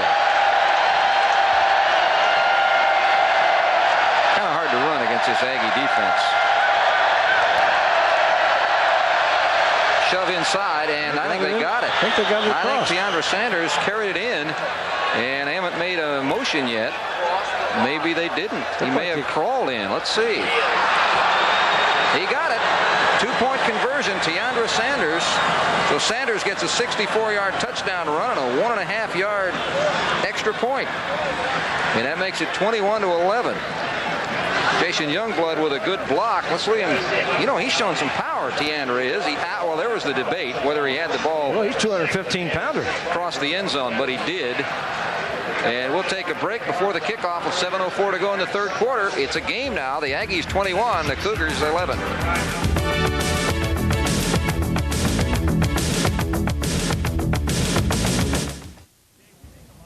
Every day we make a lot of little wishes. I wish it would stop raining. I wish I had the day off. I wish I had a double chocolate ice cream cone.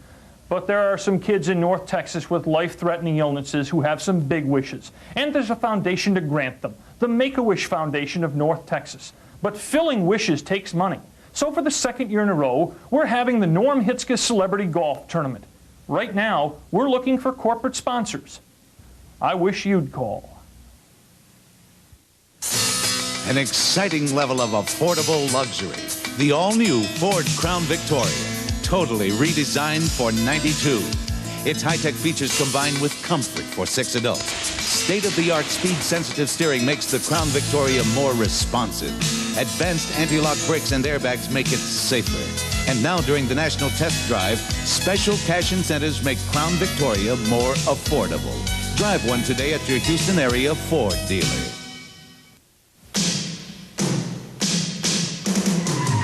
6 shifts, automatics, foreign cars, domestic cars, 4x4s, even emergency vehicles. People bring their transmission problems to AMCO centers because they have the experience to tell the small problems from the big ones without mistaking one for the other. So no matter what you drive, if it's a transmission problem, bring it to the people who know transmissions. AMCO, AA, MCO. Well, here's the touchdown play.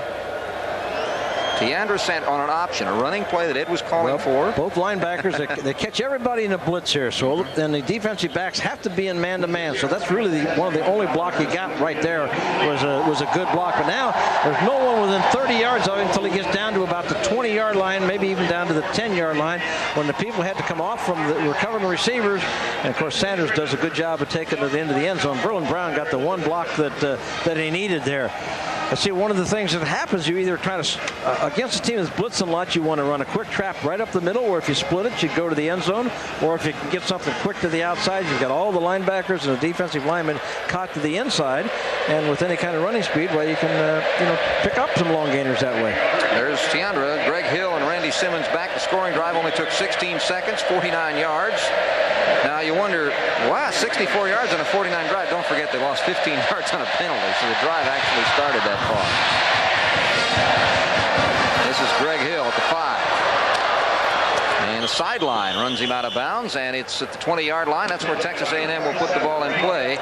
Brisket Howard runs him out. Now this is where it's crucial for the Aggies and their fans to get behind their team to see if they can't get their offense geared up, because the momentum has moved toward Houston. They've scored the last 11 points. And that's exactly right. And Houston is saying to themselves, hey, we did it last year, we can do it this year. The Aggie fans are silenced now because they're thinking of last year's games and also the Tulsa game of this year.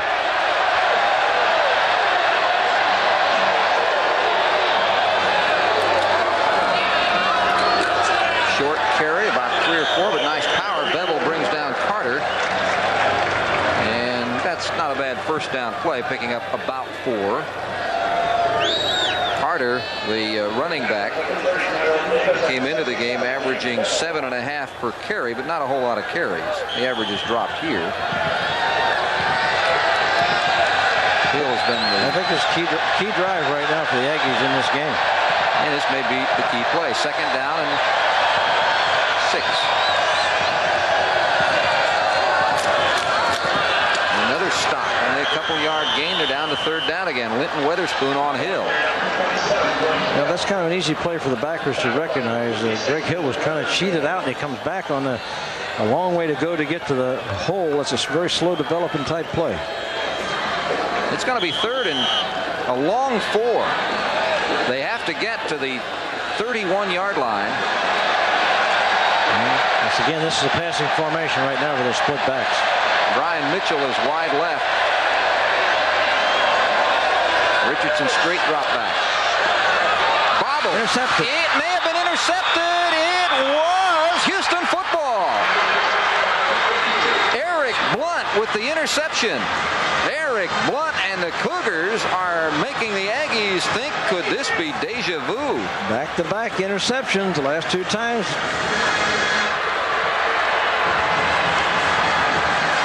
Checking their armbands to make sure they match. Let's take a look at the play. Great drop back pass. Tight end goes one way, tries to run across in pattern. It hits him right in his hands. The ball should have been caught by Tony Harrison. Bounced out, and the old tip drill. Eric Blunt gets his first interception of the year. Now, great field position for the Cougars. It is a first down on the Aggie 33-yard line.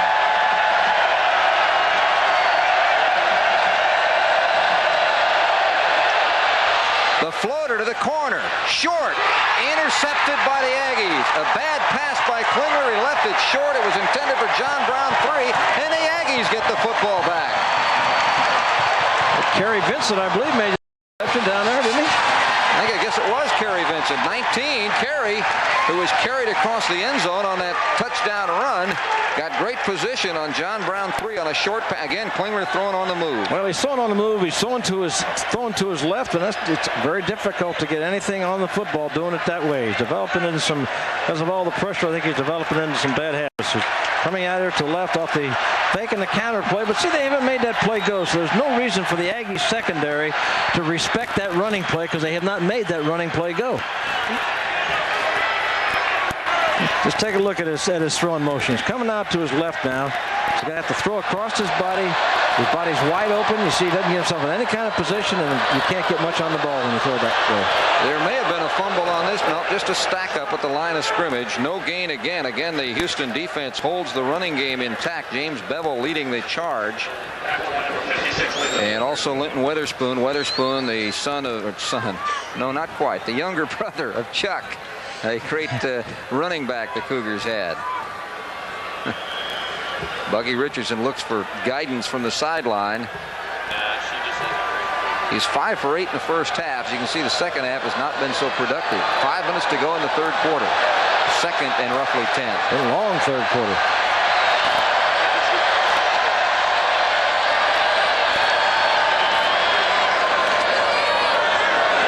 He's got a lot of room left. Now the sack time, and he is dropped by Glenn Cadrez. Alan Aldridge, the other defensive end, pinched in from the corners, and he's dropped back in the vicinity of the 10-yard line. It will be a third down and long. Well, Greg, we said all along that the Cougar defense has played good football. And again, this is kind of looks like it's a little bit of a messed up play again because there wasn't much of a fake from the play action. And as he went out to that side, there was only one receiver there.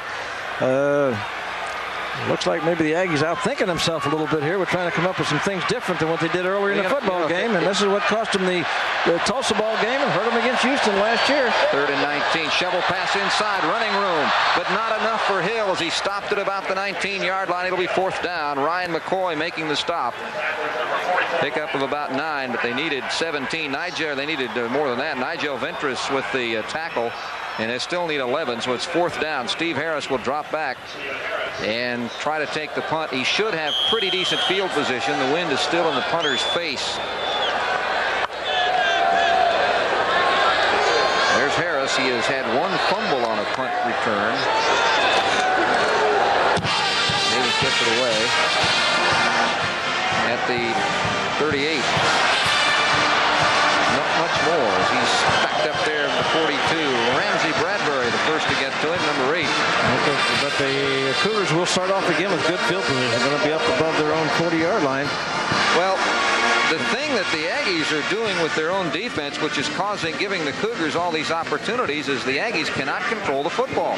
The Aggie defense is doing an outstanding job, but they are giving Houston so many chances to come back into the football game. And in past years and in a lot of past games, that's been all it has taken for them to win. Well, they've had the ball. This is the 5th time that Houston has had the ball here in this third quarter. Give them teams enough opportunities, regardless how good you are, they're going to put points to get your defense. Quickly out to the right side, slow, incomplete. Threw that one undershot it. It was intended on the outside to Marcus Grant, but it was a little short. It'll be 2nd and 10. And again, I think he threw that one off balance. It looked like he threw it with his, instead of stepping right in the direction, he just kind of fell away. But that's what happens when you get pounded so many times. Bates might have gotten a hand on it, knocking it away. It's going to be a 2nd and 10. 3 wide receivers left side, 1 lone receiver on the top of the screen. That's number 3 defensing Derek Frazier. That flag on that's offside. Sanders got banged, but he just took another bang for nothing because coming around from the outside, the offside was Texas A&M. Well, that's going to be, you're right, absolutely correct. They'll offside will be a penalty against the Aggies, so it'll make it 2nd down and 5. Down the line option play. That's the one that went 64 yards, but they didn't have the advantage of coming off sides on the first one. Well, they didn't catch him in a blitz this time. They caught him in a normal defense. And actually, should have ran that. If he was going to run the option on play with the way the defense was set up, it should have ran it to the left. They had receivers out to that side, and they could have went down and taken the defensive backs off the line of scrimmage. 2nd and 5. 43 Jackson Atkinson, 44 Quentin Coriat, the inside linebackers for Texas A&M. 3 minutes and 5 seconds to play. Period 3, 21-11 Aggies. Tipped, incomplete. That might have been Sam Adams who got a piece of that one. Big Sam, 6'4", 270. his genes make him a football player, although his dad probably says you're playing on the wrong side of the ball. So. Yeah, Dad, pretty good offensive lineman. All those years with the Patriots. Although Sam started as a offensive lineman, but when they put him over to defense, he discovered he liked it. It's fun. You can use your hands. Yeah, legally that is. Third down and 5.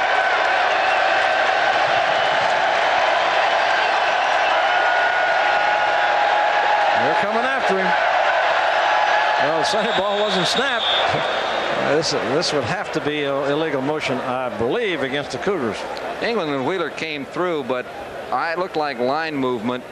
The center and the quarterback didn't move, although David did move the feet back. I think the center might have been late on the snap count here. That'll make it 3rd and 10. Dead ball. False start. Offense.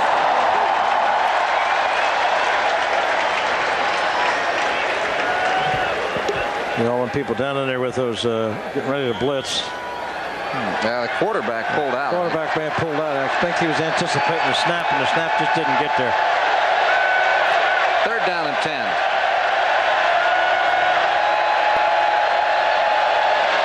Floats it over the defense. Got a chance. He's got a first down and maybe more. All the way. This is going to be down to the 10-yard line or 12-yard line. Kerry Vincent making the stop. Face mask tacked on at the end of it, so it may be closer yet to Marcus Grant, the clutch receiver for Houston.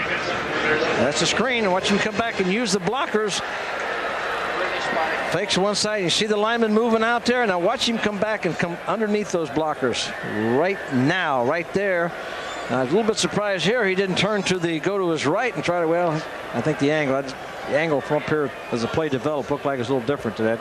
Good job by Vincent recovering on the play. It was 3rd and 10. They first down. Personal foul. Face mask. That's going to be first down for Houston. 1st and goal to go is what it's going to wind up being on about the 6-yard line. That's where they spot the ball. The Cougars trailing by 10 points with 2:42 to play. Now that 2-point conversion they got earlier is if they can get 7 here, they're within a field goal of time.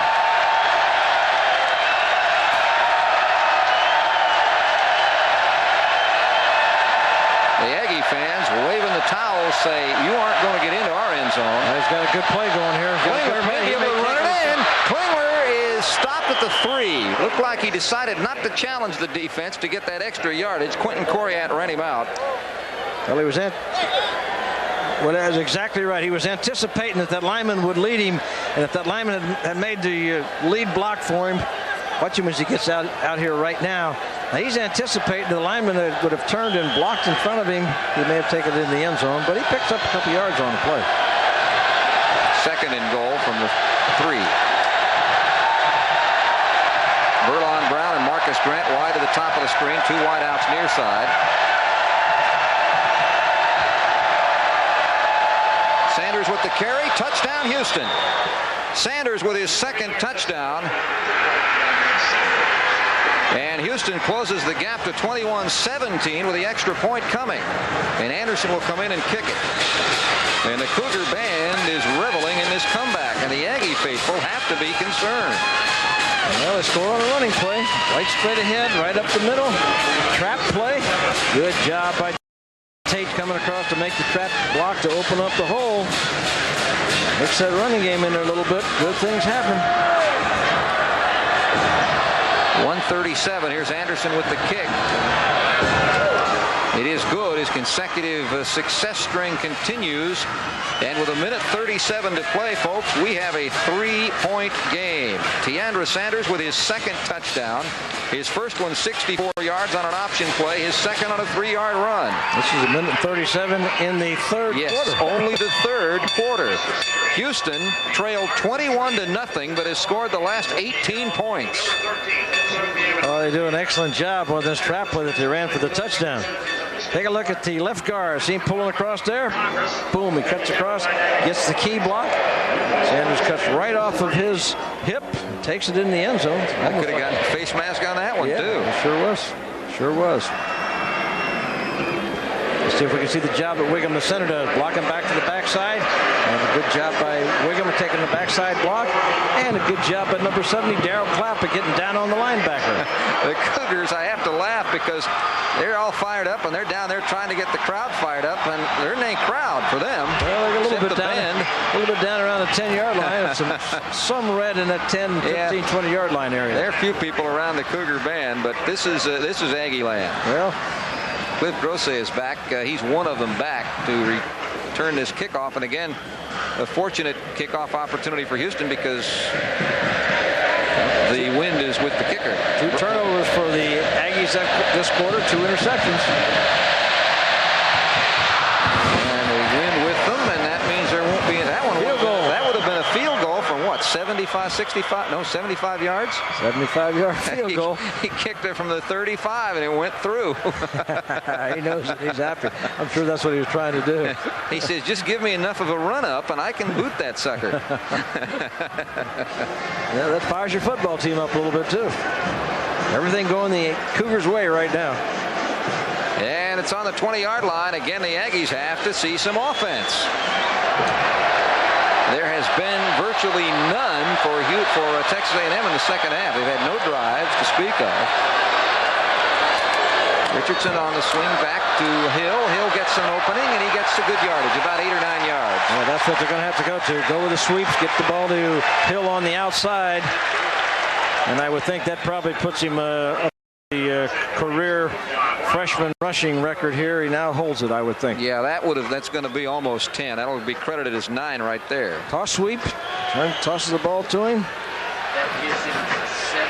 Lead blocker out there, number 32, and a good job by the offensive tight end. Good job in there by Foot, the tight end. That's a second and short, but you've not been going very well. I think you just got to go for the first down now. Nothing tricky.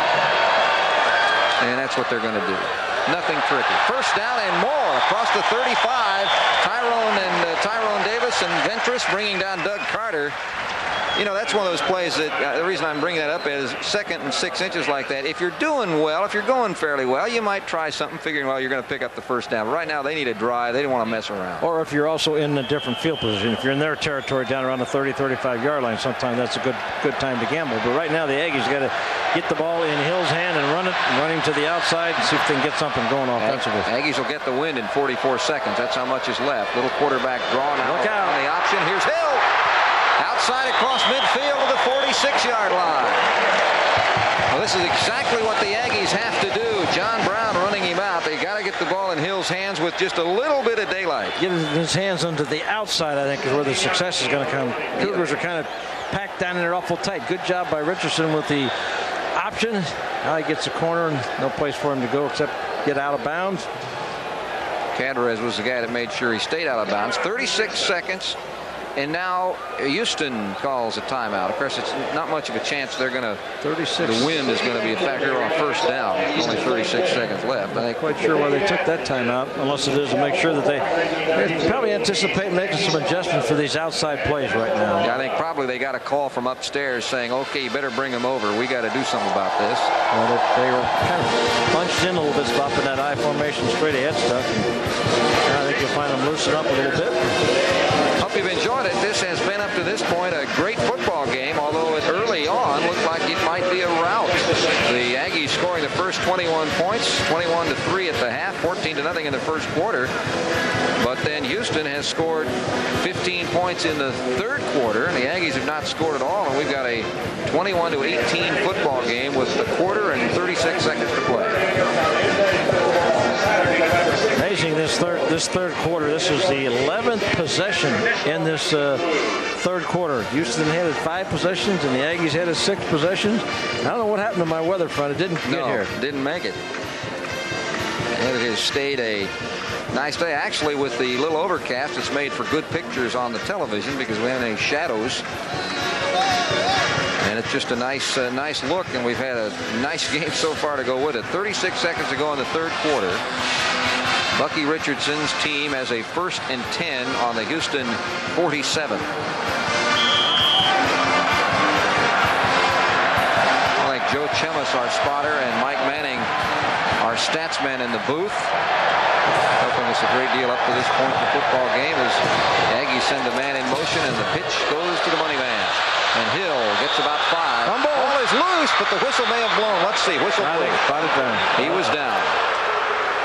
Cougars, Batiste says, oh, darn. Blunt may have knocked it loose, but a little late. Fisher called it. He made no bones about it. He was in there on top of the plate quickly. Made it. And they made that adjustment to stop the outside stuff. Here's the toss pitch sweep. Forcing him to go up inside. We can get some help in there from number 42, Eric Blunt. Fumble. Blunt up off the ground. Gets to it. Yeah, everything from that replay would indicate it was a correct call. Ball didn't seem to pop out until he was already down. That's last play of the third quarter. So we will go to the fourth quarter. We will go to the fourth quarter with a 3-point Texas A&M lead. It is Texas A&M 21, Houston 18.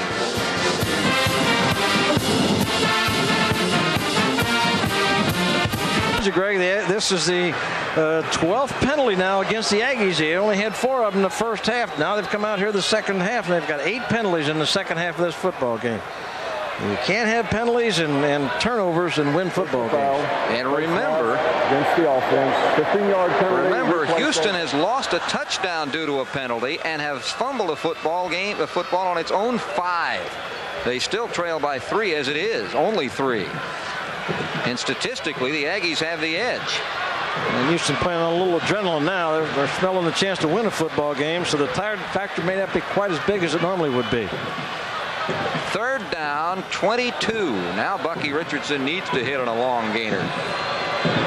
This is the situation where perhaps the Aggies are most questioned. Well, this is a dangerous situation. This is when you can throw that interception because the defensive rushmen are going to come after you. Richardson tries to run out of it, and White fumbles the ball. It is. Nope, it's down. I think the official's going to say the that's official down. marked the ball. It is down. Actually, both of them marked it. James Bevel and Ryan McCoy on the double-team tackle. And Houston will get the football. They won't get it in quite as good a position as they would have had there been a fumble. Tyrone Davis recovered what almost was one. Nobody was open downfield. And of course, the Cougars, same position that the Aggies have been in most of the game, where they're just turning loose and rushing. Oh, instant replay. Might have reviewed that one, but it's not in college, so no. They will be punting. That was close. Steve Harris is back again. There's a flag down on the play from scrimmage. Harris calls for a fair catch and runs it out of bounds. The wind has shifted. It is now with the Cougars. What wind there is. Well, I would think they'll decline this penalty. That was about a 45-yard punt with no return. The 5 yards is nowhere near giving them the first down. So I think the Aggies will take this play, Greg.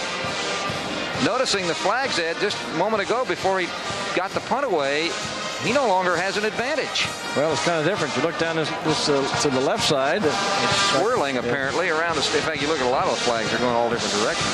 Yeah, but early in the game, it was definitely blowing right to left. Yes. Now it's the other way around on the scoreboard. Your weather must be coming.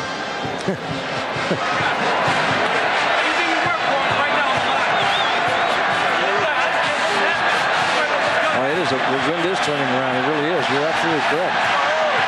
Look at those flags turn. Well, there's your wind, and look at the flags now. The flags would have been blowing in Houston's face, but they aren't. First down. Well, flag on this one. Who moved? Right tackle move. Right tackle move. Defensive man came across, but he got back, and then the right tackle, Darryl Clapp, moves. Penalty should be against the Cougars. That'll make it 1st and 15.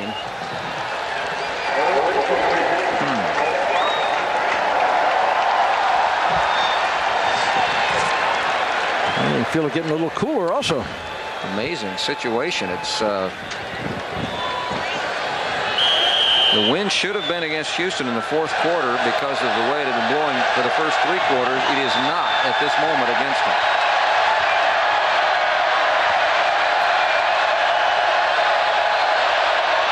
Incomplete. Outstretched arms of Gilbert, not long enough. It'll be 2nd and 15. Well, each play is important right now when you're down to 7:19 to go in the fourth quarter in a 3-point football game. Every play you want to make something happen with it. 7 minutes and 19 seconds left.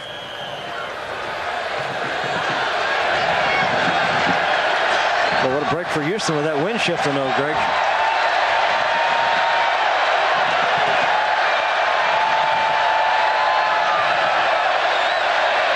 Engler in trouble. He needs to throw left-handed. He runs out of bounds. Not a sack, but might as well have been. Buckley and Teichelman ran him out of bounds. Yeah, now they're going to come up with a real tough situation. It's going to be third down and just about 20. Well, you can see the pressure come all the way. As soon as he comes out from there, you can see Teichelman, then Buckley coming across to get to him, and boy, he was trying to knock the ball, forced the fumble by taking his right hand and dropping it down on the ball. 3rd and 25. Now a dangerous situation for the Cougars. Can't force this. You just got to get it out far enough so you can get a decent punt. Well, that's kind of against the theory, though, of the Cougars. Yes, it is. He's having to talk to his linemen to make sure they know the snap count. He's trying to audible the play. They play it safe. Good decision. Good decision. They're still in this football game. The defense is playing well. They should get the ball back. Teichelman with the tackle after a gain of perhaps 5. It'll be 4th down, 25. Kevin Smith will drop back.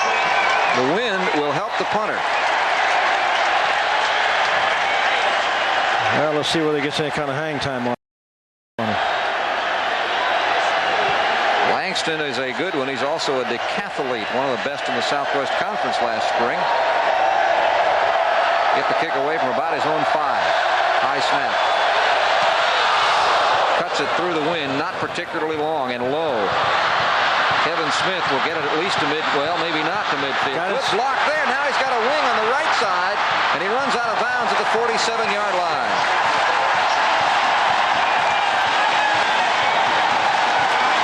And good block by Antonio Shorter, who really helped spring him. Otherwise, he was going to lose some yardage. Well, Kevin Smith showed exactly what experience can do for you back there.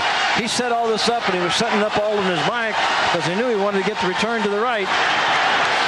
Only thing that RC said to him, you were lucky the official didn't throw a flag on you for throwing the football up in the stands. The official didn't catch that. They would have really cost him 15 yards. But he did a great job with a punt return, but at the end of it, he tossed the ball up in the stands. The Aggies have not been a fourth quarter scoring team. They have been a first half team all year. They don't need to score now. They just got to make sure the Cougars don't score anymore. As Hill breaks forward and has the first down going out of bounds at the 36-yard line. Just enough. Now let's see where they're going to mark the ball. He may be just an inch or 2 off, but it's going to be a 2nd down and extremely short regardless. Either a 1st down or a 2nd and extremely short. They're going to say 1st down. Again, running him outside, as we talked a little bit earlier, they're going to have to go to the outside attack. Oh, good block in there. Good contact by Carter. He gains his balance and picks up the yardage. And that's all he needs. He just needs that partial block by that fullback. He doesn't need anybody to clean. Look at Hill's statistics. 24 for 138. The average is over 120. He's beaten that average. All-time best season for a freshman running back in Southwest Conference history. Short yardage gain. Weatherspoon with a tackle on Carter. Tackle by number 56, Weatherspoon.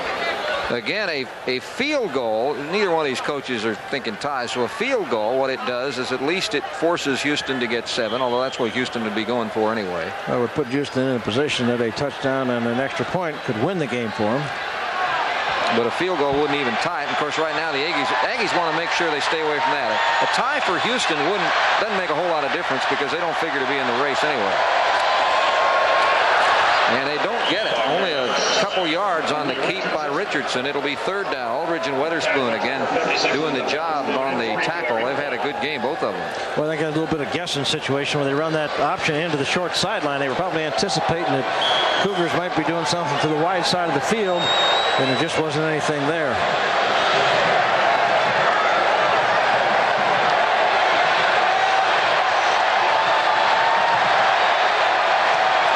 Running left, as you've noticed. See if they do it again. Yeah, there's left. First down. Carter to the 22-yard line. Good block by Greg Hill as he sprung his running mate in the backfield. Good call. Well executed draw. They come out in split backs, which is normally their passing formation. He goes back showing it, and there comes the lead. Now look at Hill on the lead block in through there. He leads for Carter. And that's what makes you really appreciate your good football player. They'll go in there and do some blocking for you. That's a first down conversion in this second half. First third down conversion in the second half for the Aggies. They're 1 of 8, Gregor. Well, they did it at the right time. After having their drive stalled last time they had the football, they run another one here, and it's first down at the 22. 4 minutes and 42 seconds to play. That is now a factor in the football game. Hill cutting outside, uses the block to the 10, 5, touchdown, I think, or is he out of bounds? Wow, no, touchdown. A&M. Keith Alex with the block that made the difference. Greg, that play shows you everything about Greg Hill. He did everything a great back needs to do on the play. He used the blockers. He showed speed. Watch as we take a look at this. And let me tell you something. This is just a great play of why he's going to be a tremendous football player. Right now he's following his blockers. Now he's going to use his speed to get to the outside. He's going to make a move in and out here. And watch the power when he gets down into that area to get into the end zone. What a tremendous play. Just displayed everything that he had right there. And the extra point would make it a 10-point game. Venetoulis to kick. It's through. No good. Off to the left, apparently, as they signal to the left. Well, it's a 9-point game, which means it's still in doubt somewhat with 4:30 to play. The Aggies 27, the Cougars 18.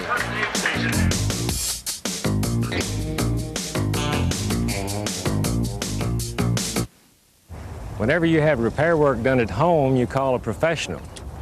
The next time your golf swing needs repair, go see your Texas PGA golf. Greg Hill with 2 touchdowns in this game. The first one a 24-yard run in the first quarter. This one just moments ago, 22 yards, puts him over 160 yards rushing and 2 touchdowns. Well, I'm just so impressed with this play. He just comes inside like he's going to work the play inside. Now he has to use speed to outrun some defenders to get to that outside. Turns the speed on there, makes another again move to get back to the outside. And now at the goal line, look at lower his shoulder and get into the end zone for his 8th touchdown of the year. The scoring drive went 5 plays, 46 yards. Hill's 22-yard run capping it. The Aggies missing the extra point, 27-18.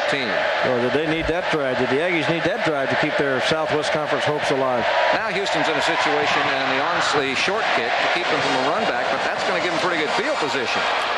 As Houston gets the ball at the 43. Explain that one to me. I can't explain that with you. I can't explain that theory at all because, number one, Houston has not been a very good kickoff return team all year. Sanders, who's a return man, is averaging 10 yards a carry. Polk, who's back there, is only averaging 19 yards on a return. So they have not been a kickoff return team. I would have no idea why they would try that strategy, especially with a 9-point lead with 4:25 to go in the game. Now Lorenzo Dixon brought it back, and it's up to the 43.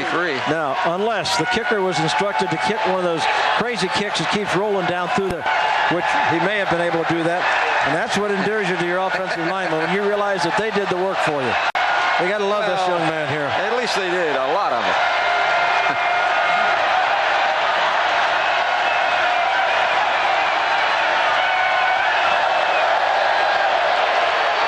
Another sack. Klingler dropped back at the 37-yard line. Eric England and Marcus Buckley, pressure and sack.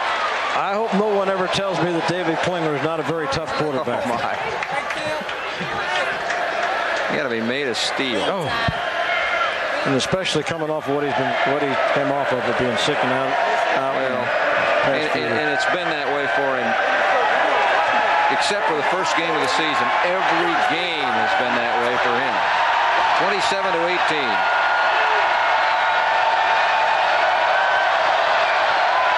Second and 15. Running room.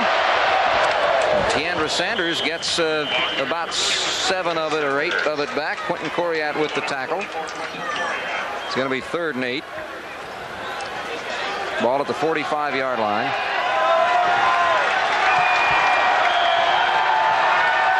Houston needs to get into a position here where they can get at least 3. Well, this big play again from Cougar standpoint if they have any type of chance to remain in the game. Klingler turns it around. He gets it to Grant. Grant to the 50, and that's all. Down he goes, and that saves the first down. What a hit by Koriatic, and he put the hat to him. Well, they call him the Terminator, and he terminated that play. Wow.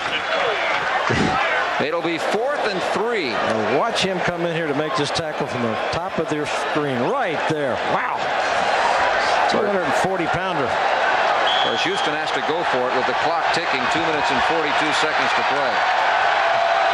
Houston must get to the 47-yard line. They're just on the other side of the 50. They want to throw that quick pass. Don't take too long, or that defense will be on top of it. And they're going to get a free play. They were offsides. They had the first down anyway, but it's the first down. Going to be a first down for the Cougars. England was the man who jumped the gun, the Sugar Land Willow Ridge sophomore. Very quick, and he showed it. And I think it's going to be against the Aggies, so that will give Houston 5. Well, now wait a minute. John Jenkins is saying decline it. They must have gotten more than that. I didn't see where. Yeah, they did. I see where the ball. It's just about the same. About the same. It's about the same. He wants to add to their rushing yardage. They need some rushing play. They got the first down. Statsman John, huh? It's 27-18. It's a 5-yard gain, and it's a first down, and with 2 minutes and 20 seconds to go, Houston holds on to the football. Exit the stadium via the ramps. All candidates stand. Yeah, a few people, if any, have left early on this one. Clock ticking.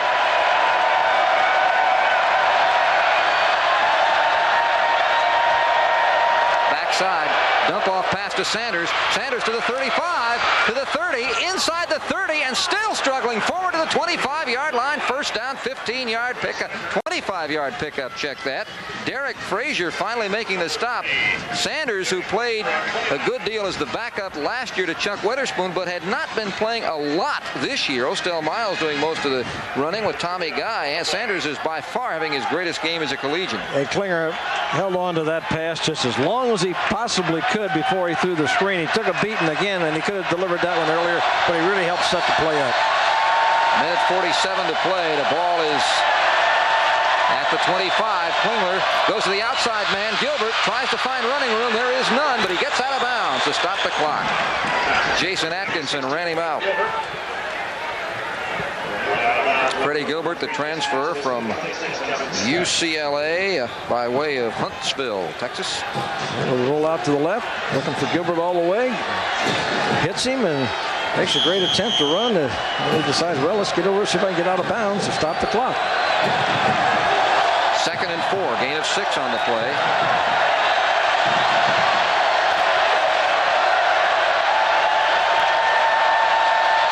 Pump fake, throws left, again off the screen. Complete pass. It is close to a first down. Think he's got it. Quentin Coriat on the tackle of Grant.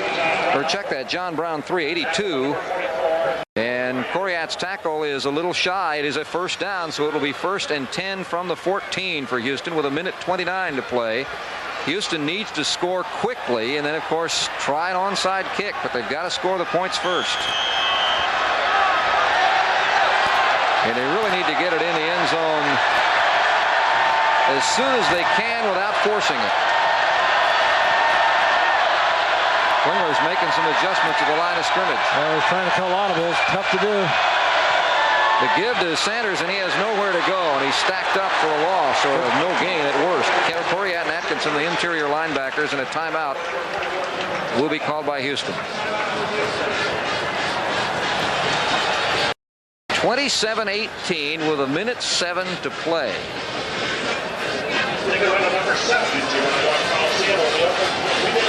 And we hope you're enjoying this one on Special Order Sports at HSE.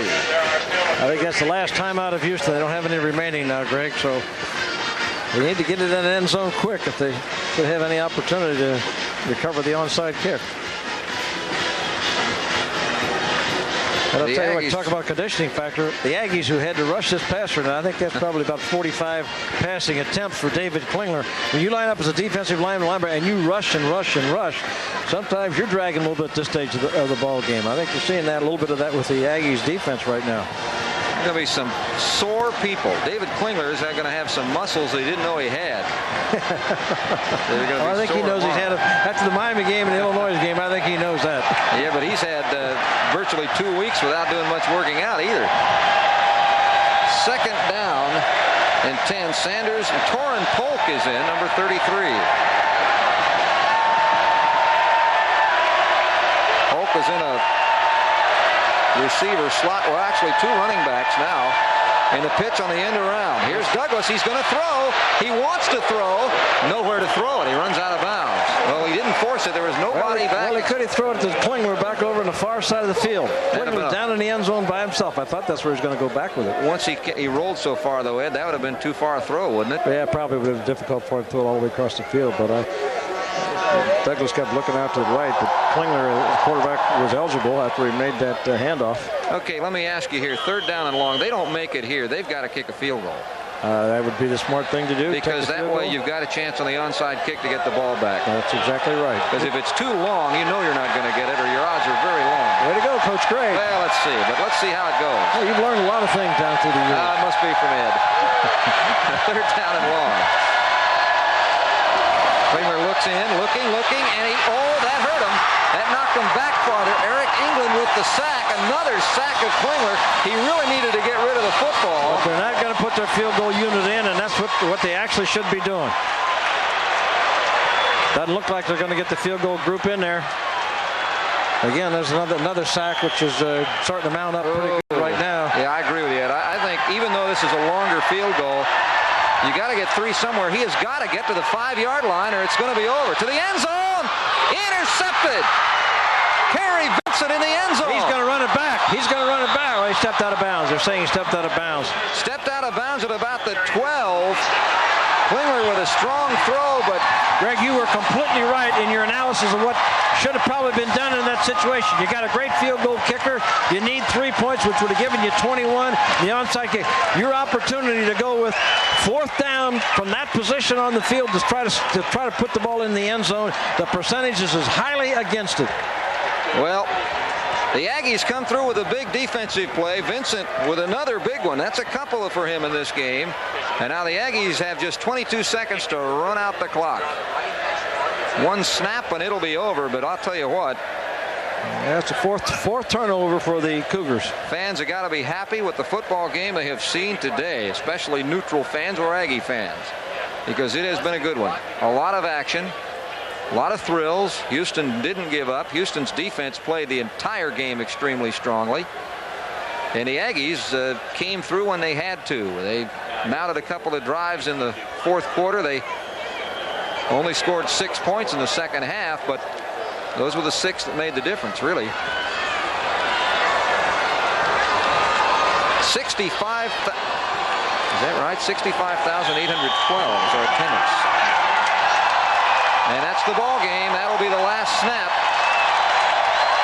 And the Aggies are winners. And well, the Aggies continue their domination. Their record against Houston at College Station: 12-1 and 2 ties. Still undefeated in conference play. The Aggies go to 3-0. The cannon booms, and the Aggies win the football game by a final score of 27-18. Well, Melvin Robertson there and RC coached many years together. Ben Hurt, those people are all longtime friends there. But I tell you what, the Aggie football players have to be congratulating David Klingler. They know what a beating. They know the way they went after him. And they have to be telling him just what they really feel about the exhibition that he put on here to try to keep his football team in the game. And both teams with a high-spirited football game, a lot of vicious hitting, showing the sportsmanship that you would expect from college athletes in the center of the field, both Houston and Texas A&M in the center of the field. I think Coach Slocum was trying to find David Klingler out there. Any coach, regardless of win, lose, watch him come up to. I knew that's what he was looking for. I just had that feeling because RC knows what that young man went through. Went way out of his way. And any coach realizes what Klingler went through today. Well, the Aggies are winners as they roll on. 27-18 the final score. The Aggies will continue a conference play with their next battle at Rice next week. And while the Houston Cougars will not be in action next week, they will play Texas at home on the 9th. And that is always an interesting battle at the Astrodome. Cougar defense, Greg, a lot of credit today. And if their defense continues to hang together, they'll end up finishing pretty strong. I think it's very possible finishing strong after a tough start in the non-conference. 27-18, the Aggies over the Cougars, our final score.